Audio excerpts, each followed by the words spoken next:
What's up, Buck fans? Y'all doing all right?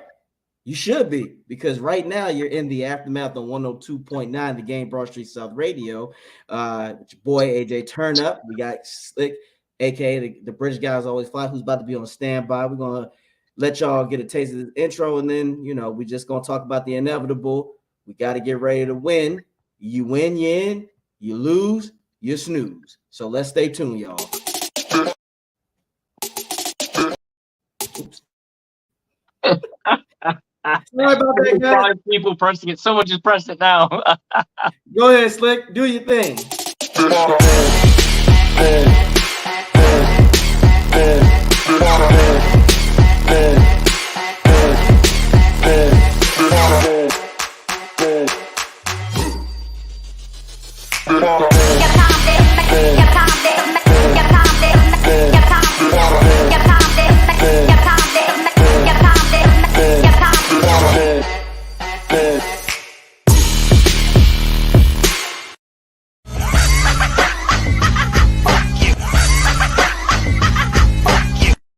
That's a special shout out to bitch ass, punk ass, dirty, overrated, end of the road, downtrodden, big mouth, Tyrann Mathieu, aka the Salty Badger.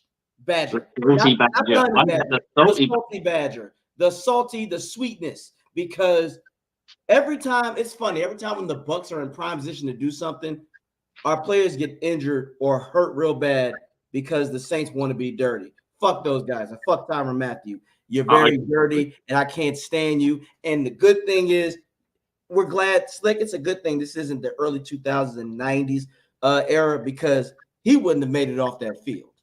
I could not have been a teammate of Baker. You hit my quarterback, the first thing I'm doing is grabbing him by his fucking dreadlocks and slinging him across the field. And then for the fun of it, I would hope Cameron Jordan would come out of nowhere so I can hit him too. Put him out of his misery. Fuck those guys, man. Fuck them. Fuck the Saints. Fuck Tyrann Mathieu. You are a dirty ass player. That's why nobody likes the Saints. And you guys continue to be cursed. Yep. He is the leader of the Lollipop Guild. That's right. He's nothing but a slurper. And if you got something to say, Tyrann, holla at me. I'm here all day. AJ Turn Up on Instagram, on Twitter, whatever. Speak your mind. And if you want to go Oklahoma, I know, hey, let's do it. Let's do it. You ain't, don't say, oh, I'm too big. No, you ain't. You're washed down. You are, like I said, you are the honey rodents. But anywho, what's up, guys? How y'all doing tonight? Again, welcome to the Aftermath on 102.9, the game Broad Street Radio. AJ Turn Up in the house. We got my man Slick, aka the British guy, is always flying on standby. How you doing tonight, Slick? Yeah, man. Football begins for me, so I'm excited. I got make football violent again t-shirt. That's right. Make football violent again. It needs to be. You know why? Make football violent because these men are getting paid millions of dollars. Now, my thing is, if you don't want to, hey, these guys are getting paid way too much money. I don't want to hear people with taxes and all that shit. No. You make good money. Let me tell you this, like, even dude, it's stuff that me and you would dream of. I would dream of it, even if because this is the bullshit they'll try to say. Well, after taxes, I got to give some to the agency. Okay, you still left with $3-4 million after that. Nobody's asking you to buy 5 fucking cars and 2 mansions. Don't do that. If I earn that money, I'd be the most frugal NFL player. Like, here comes Slick in his fucking clapped out fucking 2000 and fucking 10, whatever. Yeah, right. Just driving around like I don't give a shit because it's I don't care. I've always been the kind of person who's like, my personality carries me. Don't get me wrong, I like to wear nice clothes here and there. I don't wear anything designer, but if I like the look of it, I'm like, oh, I'll buy that and whatever you. So I have my thing. I think the only thing I don't compromise on is sneakers. That's the only time I'm a bit more like, I'll be a bit more of a snob. When it comes to my shoe game, I got to have it. What's your number one choice? Because I used to be on the Jordan train, but now I'm quite liking the Adidas Forums. I'm gonna put you on some new game. This is something that just it died a little years ago, but I'm gonna bring it back in the DC area. Foam posits, Penny Hardaway foam posits. Get you those because first of all, them shits are durable. $200 investment. You can have them shits if you can take care of it. Basically, they are the Honda and Toyotas of durability. and they look good. Dude wears flip-flops. This much is true. Yes, so get some foam posits, and if you can, get the Galaxies. In your country, you'll be safe with them. Over here, I'll let you know where not to wear those Galaxies, but you need to get foam posits. Foam posits are where it's at for me. I'm not saying that you can start your own trend. See, I don't always go by what everybody else does. Of course, Jordan. I quite like the Forum and the Adidas drop step. I quite like. I think it's the half German in me. Yeah. Now, for God's sakes, if you're gonna get Gucci shoes, get some with quality and class. Don't get the default version where it's because unfortunately in the States, the people that I see with the default Gucci's, they don't have money. They're the ones that just spent their rent's worth money. And look, dude can tell you in the States, we've seen that shit a lot, especially go to South Beach in Florida and Miami. The people that you think got the most money are usually the brokest. The people with the most money are the quiet ones. They will be dressing like hobos, not realizing they can buy your whole damn family a new life. But anywho, fuck that. Let's get to this Buccaneer thing, baby. Yeah, let's get to this Buccaneer thing. So yes, again, fuck the honey, the sweet badger because of that injury, because it leads again. I have never forgiven them ever since that dirty ass hit on Chris Godwin. People can say what they want. They did that on purpose. I really couldn't stand that. That made my blood boil because they trying to say, oh, well, Devin hurt Jameis Winston. No, the fuck he didn't. Jameis Winston just fell awkwardly. That's football. Devin White was not trying to. Their argument would be because it was a horse collar, even though it was nowhere near the horse collar. It was nowhere near it. And Devin couldn't help that he was strong, that he just threw him. That's it. But we saw this guy blatantly throw his body into Chris Godwin's knee. I couldn't do it. Slick, I told you, I played. I couldn't do it. They would have had to get me off the field because I would have grabbed him by his helmet and tried to sling him. I would be the guy on the team where I'd be like, hey guys, I'm gonna knock this person out for you. I just need you to pay my fines when I get suspended. Because I know I'm gonna get suspended. Be like, Brady, give me some of that money. Because look, I'll fuck Lattimore up to a way where he's gonna be out for 3 weeks. Watch, I'm gonna break his jaw. And then he can't play. So just pay my fine, pay some of my suspension. You got the money, and we good to go. But yes, with Baker being out, not out, but with Baker coming in, this is why Buck fans were pissed last week, Slick, that we wanted to beat this team. And I'm just going to say it real quick. The only reason we wanted to, because we didn't want to be put in this position. Now, I hope that Baker can play at full strength, but I'm not, to be quite honest, I do think there will be some caution. But the good thing about it is, not the good thing, but here's what pisses me off. I hope because of that injury that he doesn't mentally get in his head, because in the past when he was hurt, it mentally affected his gameplay. Now, how do you feel about that? I think the problem with and we go back to the Saints game because it's probably the best way to say how mentally discombobulated you can be, is the fact that when they did do something good or they got into positions, they made stupid mistakes. And that was probably the issue, because how many times do we get into a scoring position or a position where we've got a bit of momentum here, then it's a pick or a fumble or something. And we've done it to teams ourselves. We've got, we look at Minnesota, the first game of the season. How many times did we put that ball on the deck or come away with a ball that realistically they should have fucking bounced us around like we're fucking ragdolls, in fairness. If it weren't for our defense, we would have been.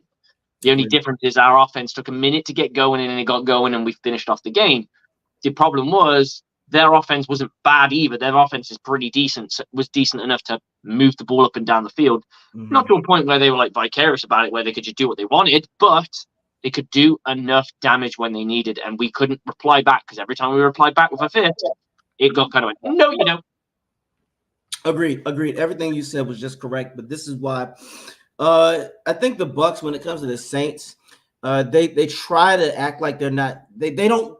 You have to match your energy against another team when they are physical and they're. The dude's coming in. Hold on, dude's coming in. He about to break it down. I'm gonna wait for dude. Come on, dude. Come on in here and grace us with your presence. You know it's all about the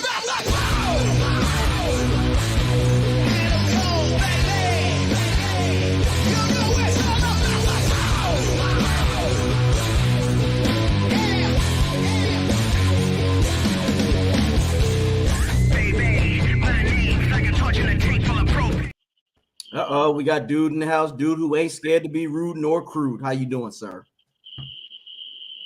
Ladies and gentlemen, week 18, week 18. Not to be confused with weak-ass Tyron the Honey Badger, whatever he is, too short to ride the Disney rides, member of the Lollipop Guild, and like the lady said in the comment section, such a cute name, thought it was a girl. Hey, man, we about to bake tomorrow, bro. We're going to bake our way all the way to a home playoff game, division championship, and then bring on those stinking Eagles, bro. We get a chance at a rematch. That hardly ever happens for the Bucs outside the division. And for those who are occasionally listening or popping in, especially you Saints fans, let me talk to you. Cam Jordan sucks. He sucks. He's washed. No championship. Nothing but talk. Cool Little Caesar commercial, though, bro. Glad to see that you worked 15 years in the NFL and you landed an advertisement deal with the 5th largest pizza chain in the country. Great job, dude. What's next? What's next? The Cricket Wireless spot? Good job, buddy. Hey, for all you Bucs fans that are still doing the PTSD from the Jameis Winston era, just realize he's still a Saint, so that sucks. But how about Jameis giving some cap relief to the Saints before he walks out the door? He did that today with the restructure. Is that Jameis being Jameis, or does he not need a new haircut? I don't know. As far as tomorrow, hey, let me ask you a question. How can Carlton Davis practice 2 days this week and then clear concussion protocol today? Food for thought. I'll let Slick. Look, you've done a lot more research in that department. For me, I'm just that person where it's like they just say, "Hey, they'll find a way to manipulate shit," but I don't want to be that conspiracy. I generally don't know what the exact concussion protocol is. What they use. You're supposed the one that I use in my football is you have to be 7 days symptom free. I think after 3 days you can return to light practice, and that's without pads, no contact, that kind of thing. And after like 5 days, you can hit almost that regular, and at 7 days it's full tilt. Mm-hmm. So I generally don't know what it is, because we've seen this before, like with the Jacksonville quarterback, Trevor Lawrence. Yep. He obviously had concussion symptoms in that game. So you'd think if someone's been ruled out with a concussion, out of a game with a concussion, they've got concussion symptoms, right?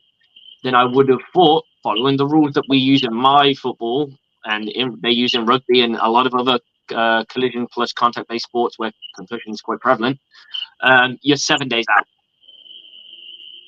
So that means you would be playing the following Monday. Yeah, I don't know. Either way, though, I'm happy to have him back. And honestly, there's no excuse for the Bucs to lose. It really isn't. No excuse. No excuse whatsoever. But if you do lose, Bucs fans, and you have to be at the game, watch out for that owner. He's whipping drinks like left and right. Hell, if you saw that owner for the Panthers throw that drink, he might have a better arm than Bryce Young. Hell yeah, but look, that owner, whoever the person that he got hit with, he didn't play his cards right. I'd be a millionaire right now, dude, Slick. I would have gone down like I got shot by a sniper, bro. Damn right. And I would have scratched my face. I would have threw my head into the wall. I'd be in Dubai right now. Sure. Or I might be like that guy. Did you see that video of that guy jumping over the bench and going after that judge? Exactly. That would have been me. You throw a drink at me, I'm coming in the luxury box, bro. What's up? We're all going to jail tonight. I ain't scared of Charlotte County Jail. Go fuck yourself. But you guys were talking about shoe wear. Let me talk to you about that. If you're in Florida, you wear flip-flops, cargo shorts, and a t-shirt. Where else is that? Hawaii, maybe? Australia. My point being is we down here, we chilling like a villain, trying to make a killing, looking for a cure. We found it. It's called penicillin. And that's what Bucs fans need. When y'all get butt hurt because you're watching the game, sit back, relax, enjoy the show. But if you're going to come on Bucs Report in the comment section and act like a fool, these two guys will handle you. And if they don't feel like handling you, you're going to hear that crashing glass, and I'm going to come on here, and I'm going to put my you know what on the table, and we're about to measure it, okay? and let me tell you, when a white guy talking cocky about measuring that, you know you better be a little worried, okay? With that said, we got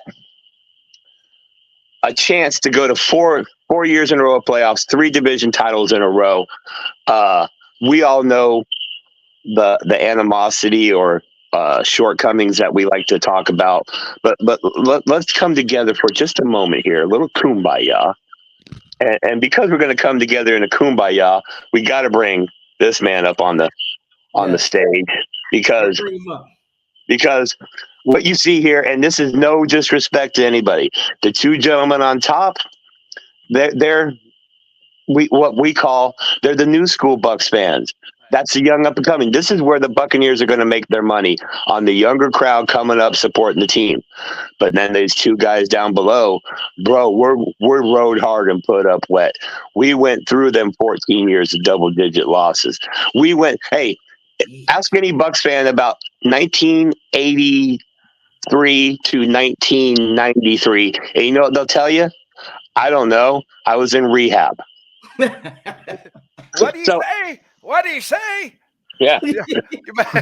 But with all that said, we here at Bucs Report, whatever that means, we rightfully respect the right of everybody to express their opinion one way or the other. Now, what we don't tolerate is douchebags. And speaking of douchebags, Oh, all right. I'll see y'all later.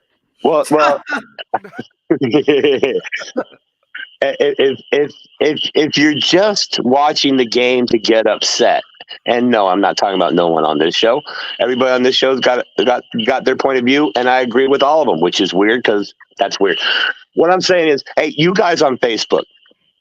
Yeah, I'm picking on Facebook. Mark Zuckerberg, you might want to sit down for this one. Hey, just because you post it and your 4 little group buddies repost it or share it, whatever it's called on Facebook, and like it, don't mean you're right.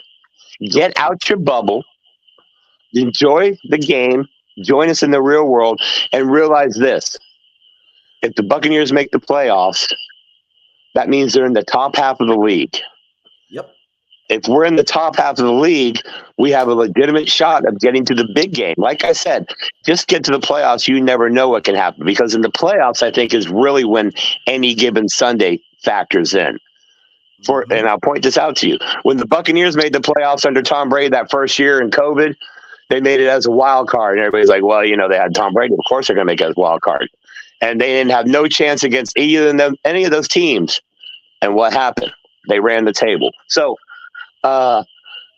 please go out there on the internet and troll people or support the team. Either way is fine. There's no real wrong way to be a fan. But here's what I will say. In all of your posting and all of your trolling or all of your support, don't lose focus of why you're there in the first place. And that's to watch your team and live and die with them. Like they told me way back in the day, pewter and red till I'm cold and dead. Okay? That's all there is to it. Now, if we could just get the team to fucking wear pewter and red on a consistent basis, that would be pretty cool. But if you want some obscure shit to think about for tomorrow, take the records and cast them aside. Take the rosters and cast them aside. You know the dude, he's all about style, right? In the uniform combination the Buccaneers are wearing tomorrow, which is white tops, pewter bottoms, they are 7-4 this year. That's not too bad, right? Not at all. So let's lean on stuff. Let's lean on that a little bit. And what I did want to say, chickens, did a rain dance, and did a few other things to make sure this victory will go through. Well, I went into the dark room there over the holidays. I went Aaron Rodgers style, and weird enough, I came out and I still thought the Earth was fucking round. But anyway, yeah, that's my dig at you. Fuck you, Aaron. But I will say, in support of Aaron Rodgers, hey, Detroit Lion fans. Congratulations, you got a division title. But you had to wait for Aaron Rodgers to lead the division to do it. Ooh. Okay? So, temper that. And Johnny Dean and some of the guys over there on the NFL Edition, Alex, they're not going to like hearing this, but here's what I'm going to say. The way the playoffs are lining up for the Detroit Lions, you know who's coming to town in Detroit in the first round, right? The Rams. and Matthew Stafford. Super Bowl champion Matthew fucking Stafford. So before you celebrate and start doing whatever you do on 8 Mile to celebrate, burning couches, overturning cars, I don't know what you do up in Detroit. I've just heard things. Realize you had to wait for Aaron Rodgers to lead the division to win the division. Okay, so prediction here, hard line. Rams by double digits over the Lions, who are left eating nothing but a bowl of broken-ass kneecaps with a coach that nose is redder than Rudolph. That's all I got to say about them. I want to welcome Rick Hughes to the show. Rick, I'm digging the jacket with the little patches on the sleeve. Is that what you got going on there, buddy? Oh, okay. I thought you had like the patches like the old man Jack. I was going to call you like Mr. Brady or something. And that's not Tom Brady. That's the Brady Bunch I'm talking about. I want to shout out to some of our contributors here. Of course, the writers, Carter Brantley, Garrett Ballard, JT Olson, old salty Buck, you know him as Jeremy Moreau. We call him Sarge. Shout out to the podcast, Real Bucks Talk, Bucks UK, Creamsicle Chronicles. It's about fucking time with AJ Turnup. Who am I missing, dude? I know I'm missing somebody. Anyway, all those guys, we want to say, we didn't get a chance to say Happy New Year. Hope 2023 was good. Hope 2024 is better. But here's what I do hope. That the Buccaneers walk in to Charlotte tomorrow.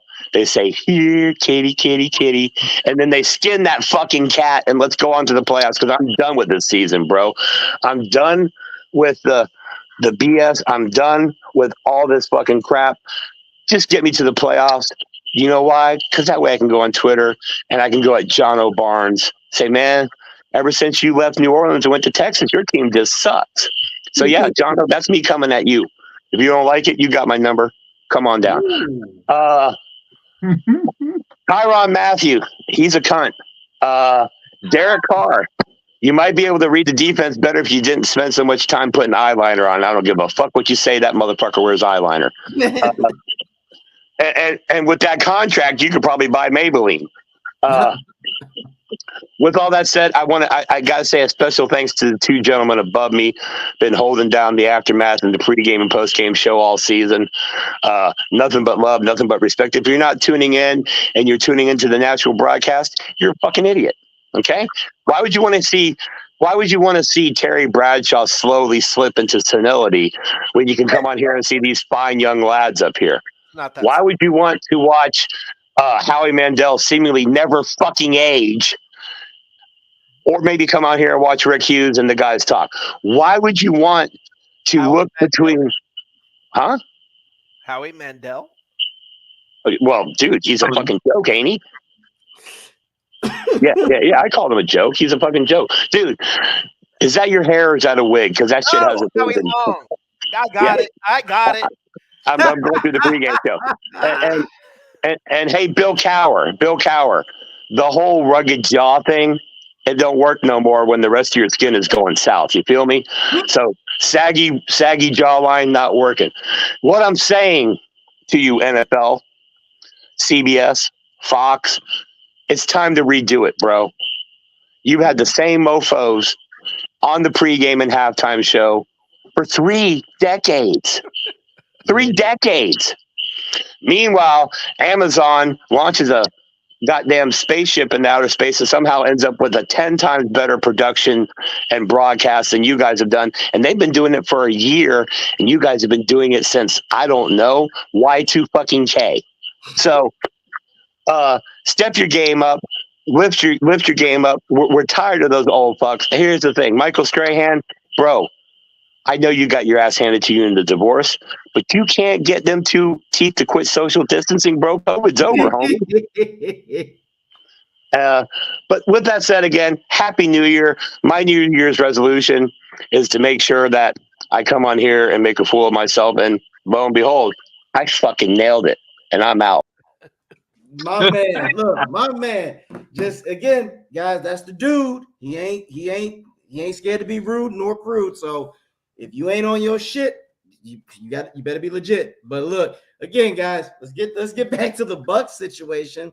We want to start with Rick because this is our guest. Like, again, Rick is the one who said, guys, we got it. He gave us he gave people the Aaron Rodgers treatment, RELAX, relax. This is the Panthers team. They are a bad team. To be quite honest, shit, do the Panthers even want to be here, Rick? First of all, I want to give you that question. But he's behind enemy line, so he'll tell you better than anyone. I am here in Charlotte. Reported live from Charlotte. Yeah, the Panthers. You said, do they want to be here? I'm not sure they are here. I mean, I think they didn't show up last week, but then again, neither did we.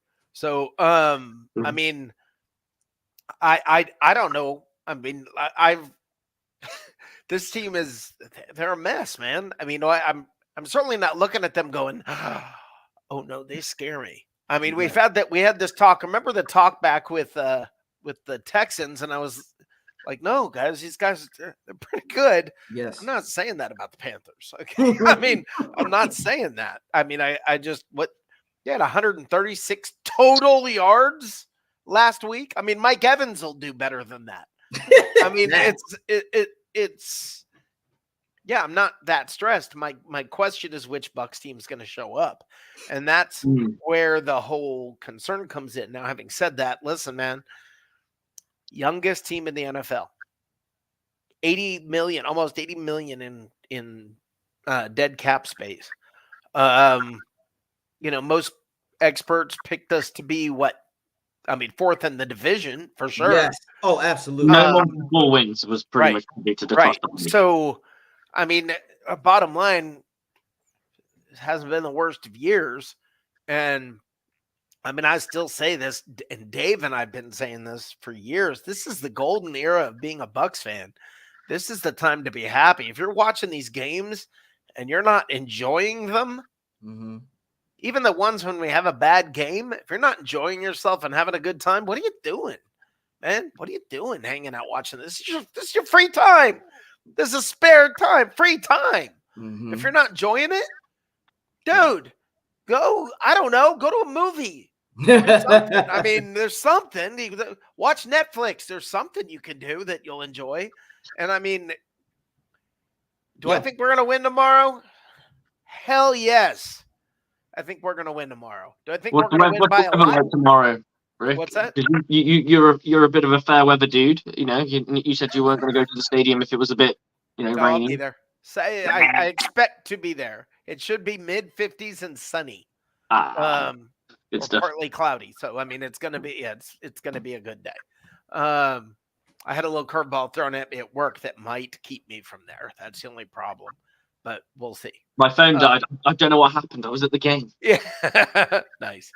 Yeah, we will see. I'm fingers, toes crossed. But you've made great points. The simple fact is, we're somewhere where the experts. This is why you need to tune in at the aftermath on 102.9 Game Broad Street South Radio, because Buck fans, not just Buck fans, people who are football fans told you 4 wins is disrespectful. Why? Because the great Brady is gone. It's football. Go back and watch what Rick said. Rick is not a liar. Rick is not a Brady hater. Rick was a realist. Brady had a downside year. It fucking happens to everybody. The great Michael Jordan had a bad downside career. That's what happens when you stay in the game too long. You also have outside in situations, and then you have a coordinator who didn't really know what he was doing. Let's face it, a lot of things could have happened for Brady had he just went into the sunset after the Super Bowl win. Let's be honest, right? His marriage might still be intact. Everything could be complete. It's a what-if moment, right? And we're glad that he stayed because we did have that really great year with him. And, of course, then we win the division again. And now we're ready to try and prime it again and have 3 division titles, 3 back-to-back-to-back titles. What more could you ask for a Buccaneers? Yeah, a new coach. We need a new coach. Well, the thing is, behind the scenes, me and Rick have spoken about this, and it's like, there's no guarantee we're going to get one of these premier guys. So everyone's like, I really like Ben Johnson, or I really like Tomlin. It's like, well, there's no guarantee. Tomlin's just won another game, so he's 10 wins. There's no guarantee he's going to get fired, so you can probably write him off your list. Ben Johnson's probably going to the best place he can possibly go to, which if you're an offensive-minded guy, it's probably he's probably going to LA to the Chargers, realistically. Well, after John McKay, we went about 15 years till we made the playoffs again. All right. Then after Gruden, we went about 13 years until we made the playoffs again. Yes. And now we're sitting here. We've made the playoffs 4 years in a row, and we're going, we need a new coach. What? We're a little bit spoiled because we're used to winning. We're used to winning. Yes, with the Brady situation coming It's only in. 4 years. Let me tell you, it's only been 4 years, man. We're like, But this it's is how great we're years. winning. But you're right. It's how we were winning too. When you are dominating and kicking ass, that puts you to a whole nother level I of. agree with you, AJ. But one thing you need to do when you're kicking ass on offense is have a good fucking quarterback. And we've got a journeyman quarterback Yes. who is on a prove it now deal, who's playing above where he's ever played before in his career. So that's looking good. With a first-year offensive coordinator at the middle of this year, people were like, why the fuck did we hire a guy who's never called plays before? And then we go on this streak and all of it got forgotten. Everyone's like, this guy's calling plays like a fucking genius. And don't get me wrong, that last game was a bit of a brain fart. Now he's expected to get head coach interviews. And by the way, KGH I said, genuinely don't think he will. I don't think he's going to get interviewed. I don't know. Yeah, for sure. Everybody wants the next. Have a look. Everybody wants the next Sean McVay, so you don't know if they're gonna. No, I'm just saying. I don't see. I think. I agree. There are franchises will make those crazy decisions because the hiring of Frank Reich to the Panthers was a complete. You really? Yeah, I was gonna say you expecting the Panthers to make a good decision for sure. they but again, and guys, let's go back and reiterate. I want to show you something. Let's reiterate what Rick from Bucs Live. Check him out. He told this is what a lot of the experts thought about your beloved Bucs. Look at this shit. Look at that record.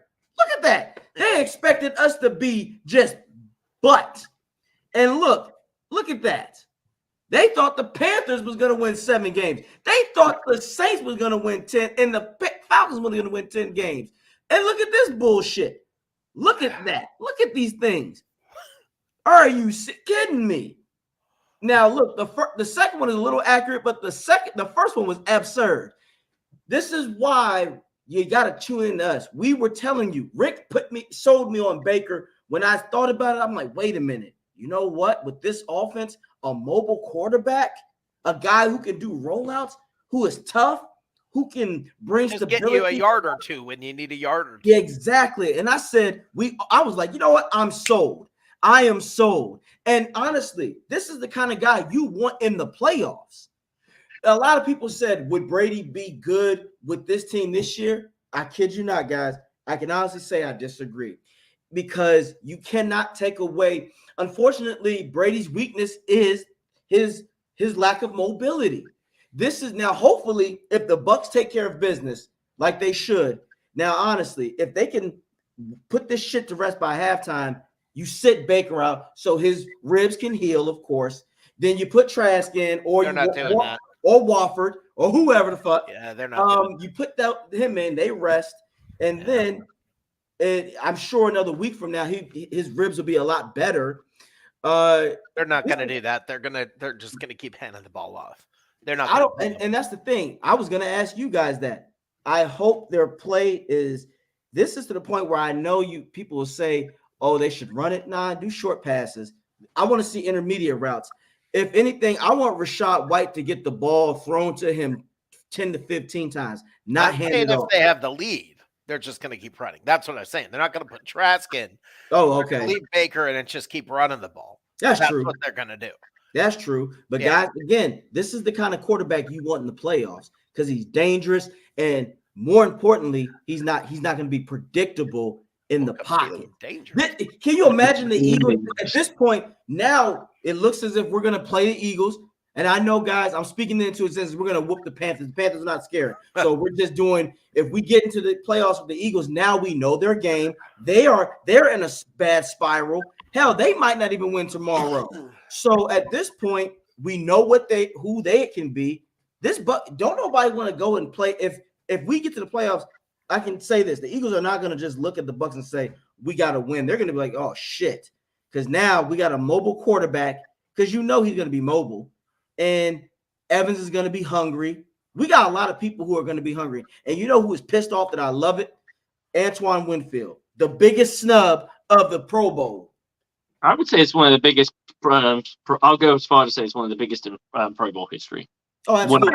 Buda Baker's in the game. Buda fucking Baker. Why? What did he do? I don't know, but my favorite reply to one of these things was, you do know that the Buccaneers are 31st in pass defense, and I was like, yes. Well, that's I replied was like, well, that's the team. It's a team sport. However, 3 interceptions and 12, I think it was something like 7 or 8 passes deflected, compared to no interceptions and no passes deflected, means this guy was nowhere near a ball at any point in this season. Otherwise, he didn't touch nothing. Yep. So you do have to have splash plays. I understand that but they're the losing fucking football team, and they ain't that great at pass defense either. If you look them up, they're not that far behind the Buccaneers. And touchdowns given up in passing touchdowns. Guess what?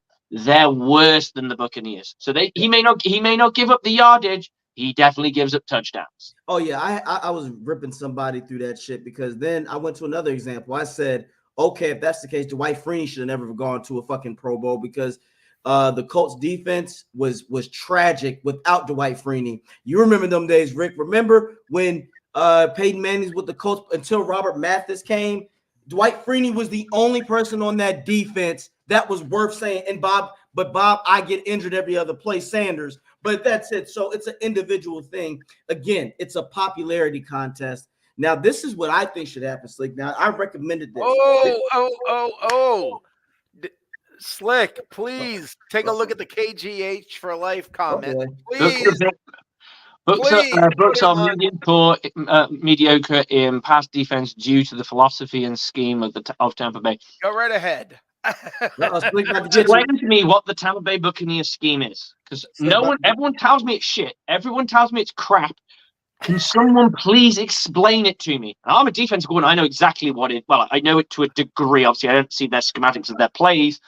But can someone just tell me that this scheme's trash? Because there are plenty of other teams that use it. So, KGH for life, let me tell you this. I had this conversation today with Coach Slick, and I said, dude, I can't answer you what the scheme is. I can tell you what I think maybe it is. And he was able to tell me what the scheme is.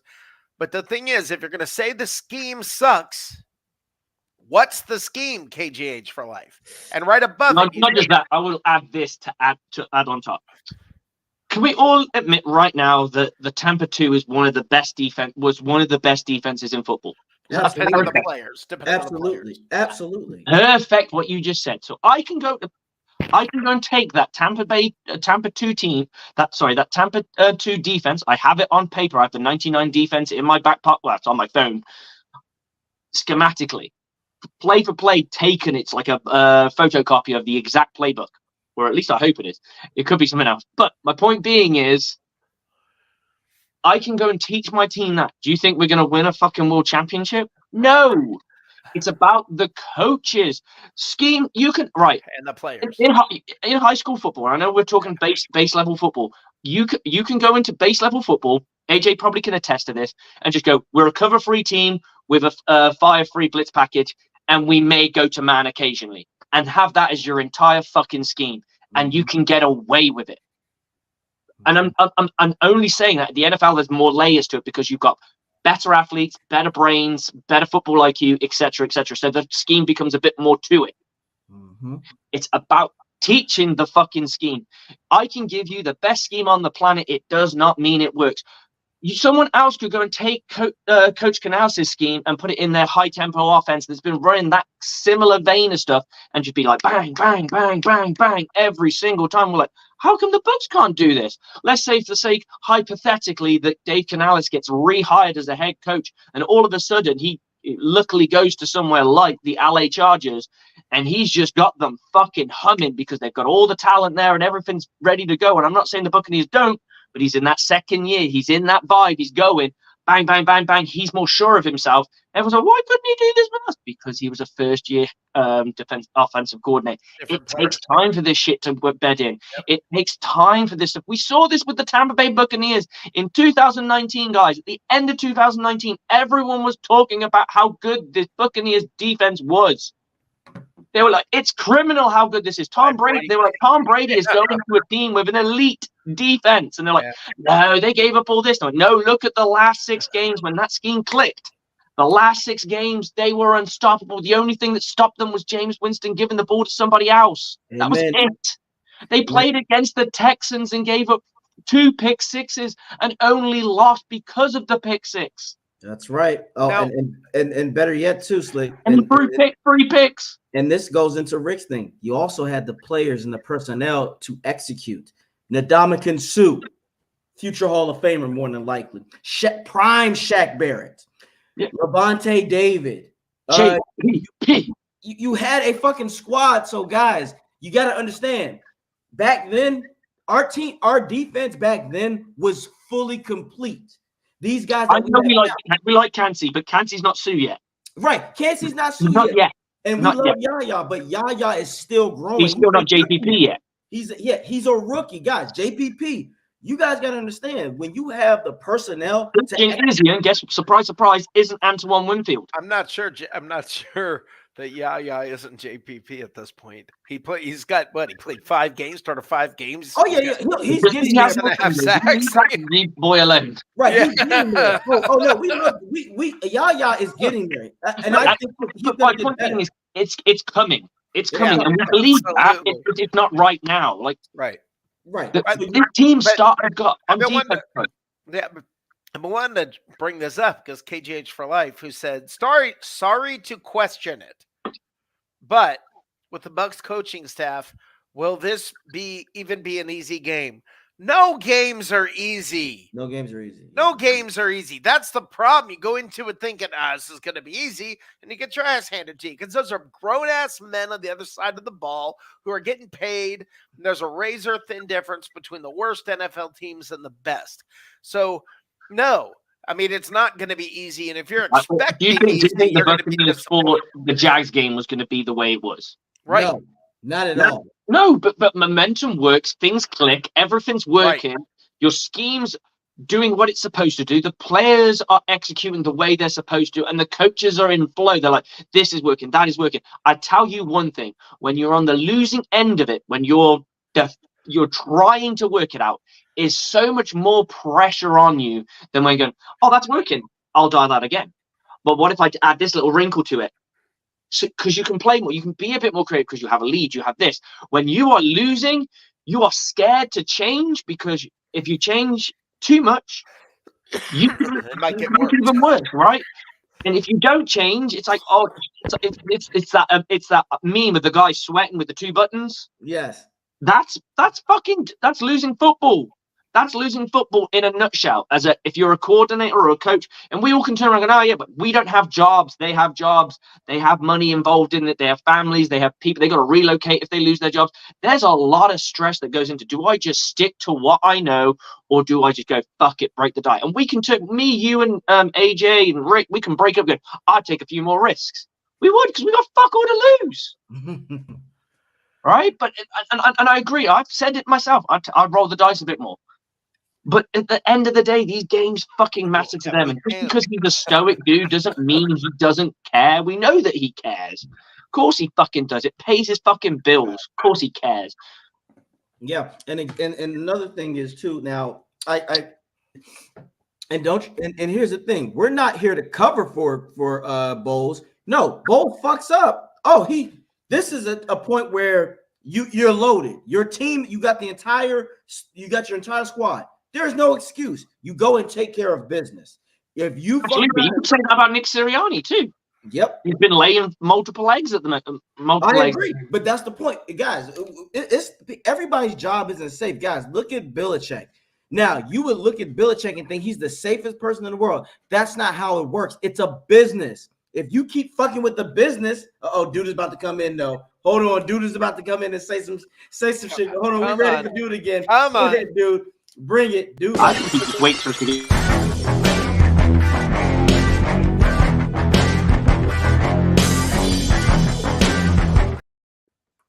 Oh, okay, dude. What's on your mind again, brother? Uh-oh. Well, it's really funny. I've seen this narrative a lot about the Pro Bowls and all that. Here's a fun fact.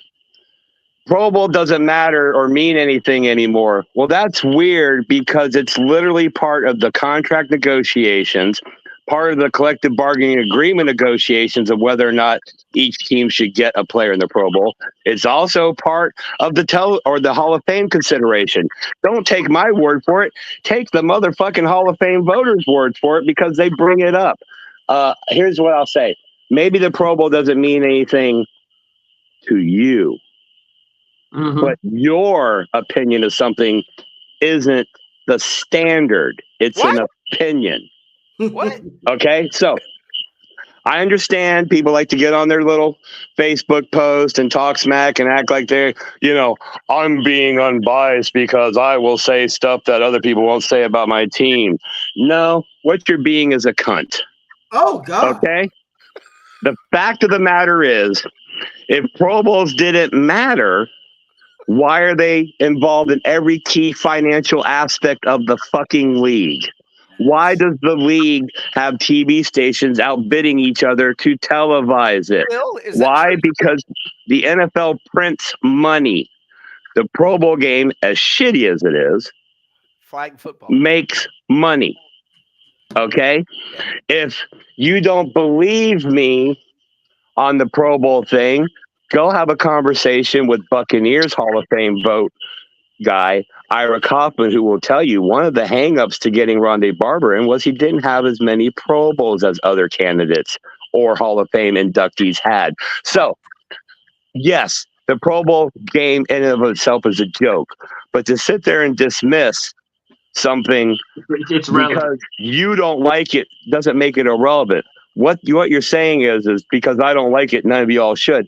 And sir, that's called censorship. And we don't tolerate that shit here. Do you want to know how I can tell you we don't tolerate that shit here? Shit, piss, cunt, cocksucker, motherfucker, and tits. See, if we did censorship, I wouldn't say that. But go ahead. Make your post, whine, complain, pound your chest. The fact of the matter is, you've never played at this level. You've never sat in a contract negotiation. You've never sat in a Hall of Fame committee vote. You are just talking out your ass. So we appreciate it, though. We appreciate the interaction. We appreciate all that. But go ahead. Tell Antoine Winfield Jr. the Pro Bowl doesn't fucking matter. Tell Levante David that the lack of Pro Bowls don't matter. Be not upset. Okay? I mean, if you don't think it matters, then are you saying Antoine Winfield Sr. has been sane for going off on the NFL about his son's snub? Are you saying that NFL.com, who wrote an article saying who the biggest snubs were, are you just saying they just do that because they're bored? No.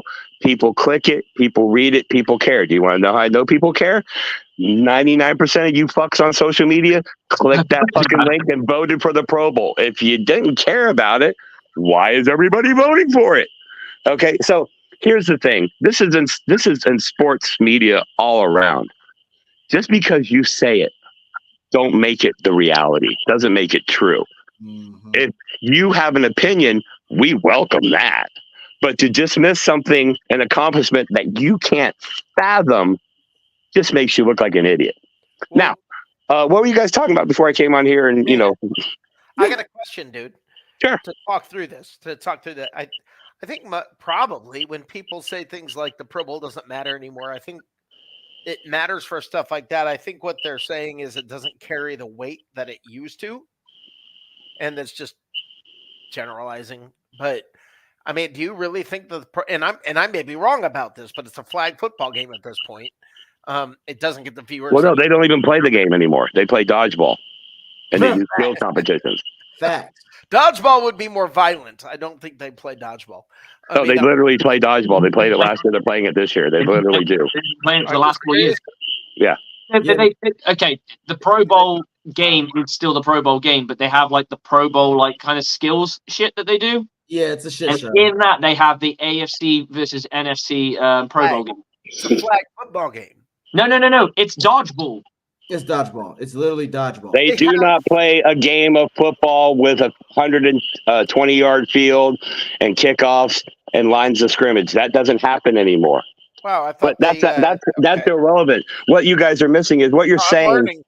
No, and I'm not directing this at you, Rick, or the guys here on the screen. I'll link to the video because it's actually kind of fun. What they're doing with the Pro Bowl now is probably more fun than the crappy game that they used to put on, where no one could do this and no one could do that. And at least now it's just a bit of fun.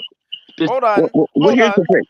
Hold on. It is. Wait, hold on. It does culminate in a flag football contest.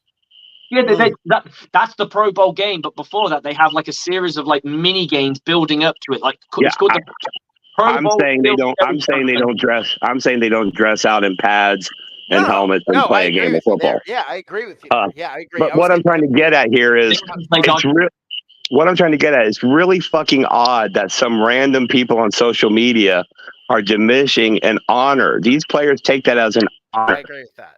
Okay, so. Here's what it is. Let's say you're the teacher of the week, and we all go, well, that doesn't mean shit. It was a popularity vote. Do you see how fucking stupid you sound? Do you see how shallow and small and insignificant of having a moral compass and even understanding that you love this game, you watch this game, but all you are is fucking critical of every fucking facet of the game? Imagine that.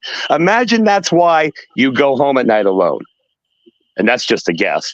Imagine that's why you are the way you are. Imagine that's why you think people like you. People don't like you. They like to tell you how you're fucking wrong or they don't agree with you. Either way, this is my opinion. I could be wrong, but let's go ahead and back my stuff up with actual evidence. Players get upset when they're snubbed. Did you see all the tweets from the Buccaneers players about Antoine Winfield Jr. snubbing? Yes. I guess it fucking matters to them, don't it? So I'm sorry if a dude sitting on his couch with a fucking Cheeto-crusted fucking dick doesn't think it's important. The fact of the matter is these players think it's important. And if you're not a player in the NFL, we don't give a fuck if you think it's important or not. Oh, look, and AJ's frozen in a perfect situation right now. Check out that frozen face. He looks like he's about to receive. I just heard Cheeto dick and I was like, yo, that's a subliminal hit. Oh boy. I was like, he's painted such a picture there. I got this vision in my head, just some dude with a big belly just sat there with some crusted cock. Right. But it is true what he's saying. It's an accolade honor. As he just said, how many players in NFL history have had a fucked up contract? Fucked up legacy to get into the Hall of Fame. Hold on a second. Ben. Uh-oh. Ben. Oh, Lord. First of all, you're not as cute as you think you are. You're not as clever as you think you are. I think you're a sexy man. Okay? Right. The fact of the matter is, of course all pro selections are, right? But let me ask you a question. Aren't you the same guy that says you can't trust everything the media says? Aren't you the same guy that argues with the media? Do you know who votes on all pro, you fucking simple bitch? The fucking media. So, yes, all pro matters in contract negotiations, but so does Pro Bowl. So why are you picking which one you do or don't like? Or do you just really crave interaction, dude? Is that what it is? You need attention? Because I can send you a box of attention. Oh, Lordy, Lord. All Pro is like the AP All Pro, right? So that's the Associated Press. They decide. Am I right on this one? Yes, the Associated Press. So you can argue that's a fucking popularity. You can make an argument for anything at the end of the day. Yes, Ben. Sorry, Slick. Yes, Ben. I am talking about your dick because Lord knows you don't talk about it or use it, son. Okay, you want to keep going, bro? I got all day. No, I don't want to. I just want to talk Buccaneers football. I just want to be nice. This is Cheeto dick is enough. Cheeto dick is the line. I can't do this. Cheeto dick, I can't do this. The fact of the matter is, if you said I'm talking about your dick when I made the Cheeto crusted dick thing, aren't you confirming it? Oh boy. Oh shit. Hey, look. I can confirm all the time. Dude, is you and Cat Williams buddies because I fucking love this shit. Y'all both love it. I like it. Just spit it out. Did you see the Cat Williams interview? Yeah. Oh yeah. I feel like you've channeled the. We're gonna call you Cat Williams the dude because that shit. Here's the thing. He needs to do him with a purple rinse in his hair. Yep. Pimp Daddy King's like, Yep. Fuck all you. Hey, you ready for this? Y'all shouldn't have been talking shit. You shouldn't have been talking shit, bitch. You shouldn't have been talking shit. No, but I get where you're coming from because I was going back and forth with motherfucking Slick on Twitter, and I'm going to show this to you later. But one guy was trying to say what you said about that ranked defense. I said it's a fucking individual thing, dumbass. It's not about the entire team because if that's the case, the shittiest of teams would not get recognized. That's why we have to be careful. How many Pro Bowls does Darrell Revis have? I'm pretty sure that they gave up some fucking yards, because they just went, you know what? We just won't throw that way. Absolutely. There's a lot of teams that, as I went back to it, Dwight Freeney. He was the only person that made noise, but that Colts defense was shit, and we all know that because we were laughing because we was like, "Damn, Dungy." What about JJ Watt? So remind me how good the fucking Texans were for fucking decades while he was. That's my case. There it is. Being defensive player of the year, it's an absolute. This is the crazy thing. The crazy thing is Antoine Winfield is about to go at the end of this season. We're going to get to the honors week where they honor the players. I think it's like the day before the Super Bowl or 2 days before the Super Bowl. It's irrelevant, but the Super Bowl week, they'll go in there and they will show how many players have defensive player of the year votes, and he will have defensive player of the votes. I can guarantee you, I fucking guarantee every single person in this room, man, woman, and child, Buda Baker will have fucking none. Yep. That's what's fucking crazy. That's what's insane. There are people out there going, this is a defensive player of the year, but not good enough to be the most popular safety, I guess. I want to point out the irony that Ben is saying that I don't get enough. I'm married, bro. Uh-oh. You really want to go down that path? No. I don't live my life on social media. Uh-oh. I don't go on social media so people to seek people's approval. I come on this show to say what I got to say. Now, if you got a problem, dude, my number is 863-709-5990. My address is 7312 Masterson Court, Tallahassee, Florida. Pull up. Otherwise, shut the fuck up. Everybody's tired of your shit. You want me to prove it to you? Let me ask you how the argument's going on NFL Edition in your chat, because I get updates and it don't go good for you, homeboy. But to bring in my personal stuff about haven't had any lately, bro. Seriously? This is what you want to do? Okay. Can we get back to football? Make sure you follow Ben Cornett on Instagram, Benny and the Jets, and we'll move on from that. I gotta just go to Christopher's his comment because this is me inside. I'm dying laughing. I love it. Oh shit, yeah, this was funny. Nah, but again, when it comes to the matter of football, we have to understand. Dude has a point. Rick has a point. Slick has a point. I have a point. We still talking about the Pro Bowl? No, we're talking about because the thing I thought we were talking about Ben's dick. No, Lord, but Slick is saying it is crazy. It's a slap in the face. So wait, I'm for Pro, but you don't want to put me in Pro Bowl? What the fuck that got to do with anything? That's like me saying this, Slick. Like, hey man, look, we're not gonna give you a raise, but we want to rank you as the best worker in the entire department. You're gonna be like, what the fuck? What the fuck? Like, which one? I'd rather get the one where I get the more accolades. Yeah, imagine them turning around and go, well, what we've decided to do is we're gonna resign you for less money because this person we think is the best worker. And you're like, but what about all the work that I did on this project? Yeah, but this guy found a fucking turd on the floor and he's fucking great. He's nice. And everyone said he's nice. So we're just gonna give the fucking money to him. You mean the $2,000 raise that you just give to like as a bonus? Yeah, right. We're gonna give it to Bob. But Bob literally takes pictures of his own shit. Yeah, it's funny. The guys love it. But what about the project where I saved us $18K this year? I have no idea what we're talking about anymore.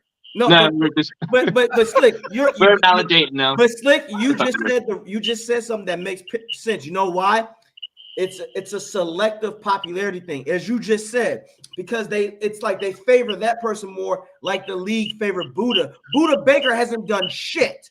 He literally hasn't. I said this on It's About Bucking Time on my thing. Aaron Donald to me did not have a Pro Bowl caliber year, but lo and behold, he is still in the fucking. Look at JJ Watt. The last couple of years of his season was getting Pro Exactly. Bowl. He was terrible. He was, and that's what pisses people. Okay, he wasn't terrible. He was a good player, but he wasn't a great player. No, exactly. Another person. Do you remember when? And you all remember this? Remember the year that, what was that guy's name? He played for the Packers when they went to the Super Bowl. He was basically Thor at that time. Clay Matthews. Clay Matthews. Yes, I'm sorry. Clay. He should have gotten Defensive Player of the Year, but guess who they gave it to? They gave it to the safety from the Steelers, Palomalu, because of more popularity instead of Clay Matthews had a monster season. And people were like, how do you give him that? Because he played for the fucking Steelers. So you want to give people that? That's my thing. It's about football. I don't give a fuck what team you play for. If you are the best at what you do, you got to give props. Just like how people are saying, well, Mike Evans got his props. You damn right. He leads the fucking lead in touchdowns. That's a gimme. And he was doing this thing before then. You guys just didn't like it because you didn't like the franchise. Just like I told people this. If Odell didn't play for the fucking Giants and that one-hand catch was with Detroit or the Cleveland Browns at the time, you wouldn't have given a shit. What has Odell done lately? No. Hey, I just want to point out, yeah, and I'm going to tie this into the Pro Bowl to help you out here. Yes. Yeah, Ben, I did call you a cunt. Okay, but here's what I will say: doesn't the fact that the Pro Bowl has a factor in it of fan voting prove to you that maybe fans don't know what the fuck they're talking about? 100%. I got a rule. This is my thing. It should be split into three. It should be retired players that are on the committee, current players that have some ties, and then a third of it should go to the fans. That's how the Pro Bowl should work. I guarantee you this. I'll give them 25% and have the coaches. Exactly. I guarantee you the Pro Bowl will be different. You just and the thing is, you're right, dude. You just proved. Remember, we said we are fans of the game, not just our franchises. We love the game of football. Rick, Slick, dude, myself. We love the game of football. I don't give a fuck who you play for. If you're good, you are good. Tyreek Hill gets on my fucking nerves, but that's a hell of a receiver. I'm not gonna. That's an all-pro guy. I got a little thing I want to add here, right? So, how many people in this room, I suppose you could argue, has voted for this year's Pro Bowl? Okay. How do you determine who's the best O-line in football? Because I struggle. Unless they're our guys, I struggle. See, I think what we have here is we've got legit. Like, I'm going to be honest. I only vote for the people I know who I can vote for because I've got their time. So what a lot of people do is vote for their team. Now, I didn't think the Arizona Cardinals were that popular, to be honest. I would not be surprised if someone from LA won it or from New York won it because, it's a popular area. Why not? Or a popular team. I get it. The Arizona Cardinals, I honestly don't get it. It's a little bit wild. They're a losing football team. They've been losing football team for quite a while now. They've never won a Super Bowl. I honestly don't know why, but here we go. But there are times when you look at football players and they give you their metrics of what they do, right? And you're like, yeah, that one's good. Yeah, that one's good. Oh, I like what that one's done. When it comes to O-line, it tells you nothing except for their names. That they exist. Right? How do you quantify? I don't watch it. I'll be honest. I don't watch enough football to turn around and say that O-line person's better. So do you know what you do? You go off reputation. Oh, the Dallas Cowboys line's always talked about as good. So their center must be pretty good. The such and such line's really, really good. And so you end up voting on reputation rather than actual factual vote. You are voting because, well, I've heard their line's good. Oh, when we played against them, they kept on talking about how good their center was. Oh, you know who's really good? That center who's on new heights with his brother who's in the Kansas City Chiefs. Oh, he's great. Well, we'll vote for him because of popularity. And it adds too much. Popularity adds too much to it. It should not be. It should be the most popular players instead of the Pro Bowl. The popular bowl. The popular bowl. I'll give you a better one. They talked about Aaron Donald. Do you realize, statistically speaking, when Aaron Donald, I think the past 4 games he's played us, he's never produced a sack. That's when I go, wait a minute. This is the same fucking guy that they slurping up because, and they say he's better than Seth. In what fucking universe are we talking about? And I agree with everything you're saying. And I want to be clear. I'm not saying that it hasn't become a popularity contest. Right. What I'm saying is that it does matter to the players. Yes, And yes, Ben, I didn't call you out because of your opinion. An opinion is you would say, I don't think the Pro Bowl is relevant. What you said was the Pro Bowl doesn't mean anything anymore. That's a statement, not an opinion. I'm sorry if grammar fails you and you failed language arts and all that, but that's cool. So here's what I'll say. The NFL is driven on what? Ratings, the TV deals, everything. All the money coming into the stadium is because of popularity. So it's not weird that a popularity vote is part of the process here. Mm-hmm. Okay? NFL 100 is going to be exactly the same thing. We're going to get to this exact same thing when the NFL 100 comes out. And my whole thing with this is if it doesn't matter anymore, Ben, then why are all these people voting? Why are the players voting? Why are the coaches voting? Yeah. So it matters to them. Just because it doesn't matter to you in your bubble doesn't mean you can sit there and dismiss it. Now, opinions are welcome, but you stated it as fact. And that's the difference. And that's the problem with social media. Too many people state their opinion and make it a fact. Like, yeah, that's how it is. You should just agree with me. No. And again, I've never seen an NFL player's father come at something as hard as Antoine Winfield Sr. I've never seen players retweeting that the Pro Bowl don't matter, so I don't care. So just because you don't care, I guess what I'm saying is, dude, just because you don't care doesn't make that the reality worldwide or the fan base wide. Step out of your bubble and realize life doesn't begin and end with your statements. I can actually attest to a little bit of this. So back in 2021, I was up for Coach of the Year, and I won Coach of the Year in 2021. In 2020, I was up for the award, and it was almost deadlocked. There was a single vote. And you know what the problem was? Do you know why I didn't get in? It was a fan vote. Sorry, it wasn't a fan vote. It was a player's vote. Unfortunately for me, the offense outnumbered the defense. So guess who got the win? The offensive coach. And I can't be mad at that, but this guy did not do game plans. When I looked at it, amazing coach. Love this guy. Absolutely adore this guy. I even petitioned to get him I've petitioned him to come to the team where I'm at. And I was at one point looking to take over my team because the head coach said he was going to leave and I was going to become head coach. That fell through because the team was falling apart. Right. So I ended up walking away and going down the Steelers route. But at that time, I remember sitting there when my wife was with me and she's like, "You're right." And I'm like, he doesn't do game plan. He doesn't do practice plans. He's the running backs coach. I'm the defensive coordinator. This is my first year as a defensive coordinator. This defense is fucking humming. Right. We're not amazing, but we're not bad. We're doing everything right. I do everything. I'm like, I can't understand why I got it. And I'm like, and I really thought about it. I'm like, there are more players on offense than there are on defense. My guys are voting for me. They got my back. They were like, dude, that's fucking disgusting. And I was like, no, but he is a good coach. He is a good coach. And I'm glad he got it but there was another award that he was more deserving. And it was like Black Knight of the Year. Like, just it didn't have to be a player, it didn't have to be a coach, it could just be someone who just does so much for the team. But the problem was he never wanted that award because it was named after his dead wife. So they wouldn't give it to him because he flat out refused it because he was named after his dead wife because she did so much for the team years ago. Right? So he was like, I can't accept that award. So they kind of went, all right, so we'll give you the coach of the year, the players coach of the year award. And I was like, fuck. So I was like, 2 years, I could have been 2 years back to back fucking coach of the year, but they have too many players on offense.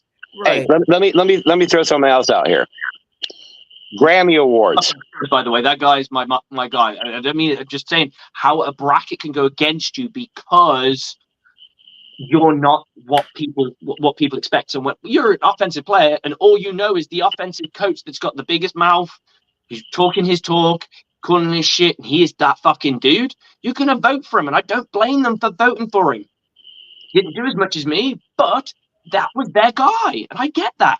The problem is there was more of them than there was more of my guys because everyone wanted to play offense. And that, it just, hey, I want to drop one more bomb over here on our homeboy down there below us. in this section.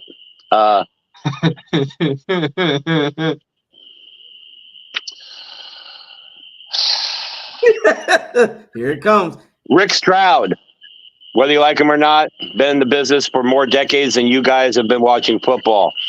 He thinks it matters. Ira Kaufman, whether you like him or not, he thinks it matters. The dude that hosts Red Zone, he thinks it matters.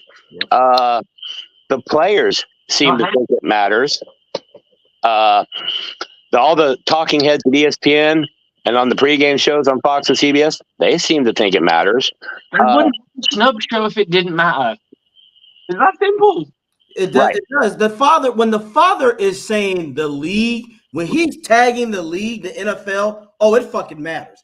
It matters because what you said it already, and we just mentioned this earlier, dude.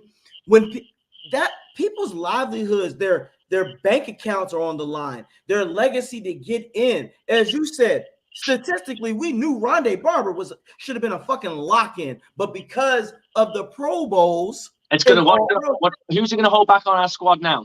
Exactly. Lavonte David. Lavonte David has two, I think, maybe one.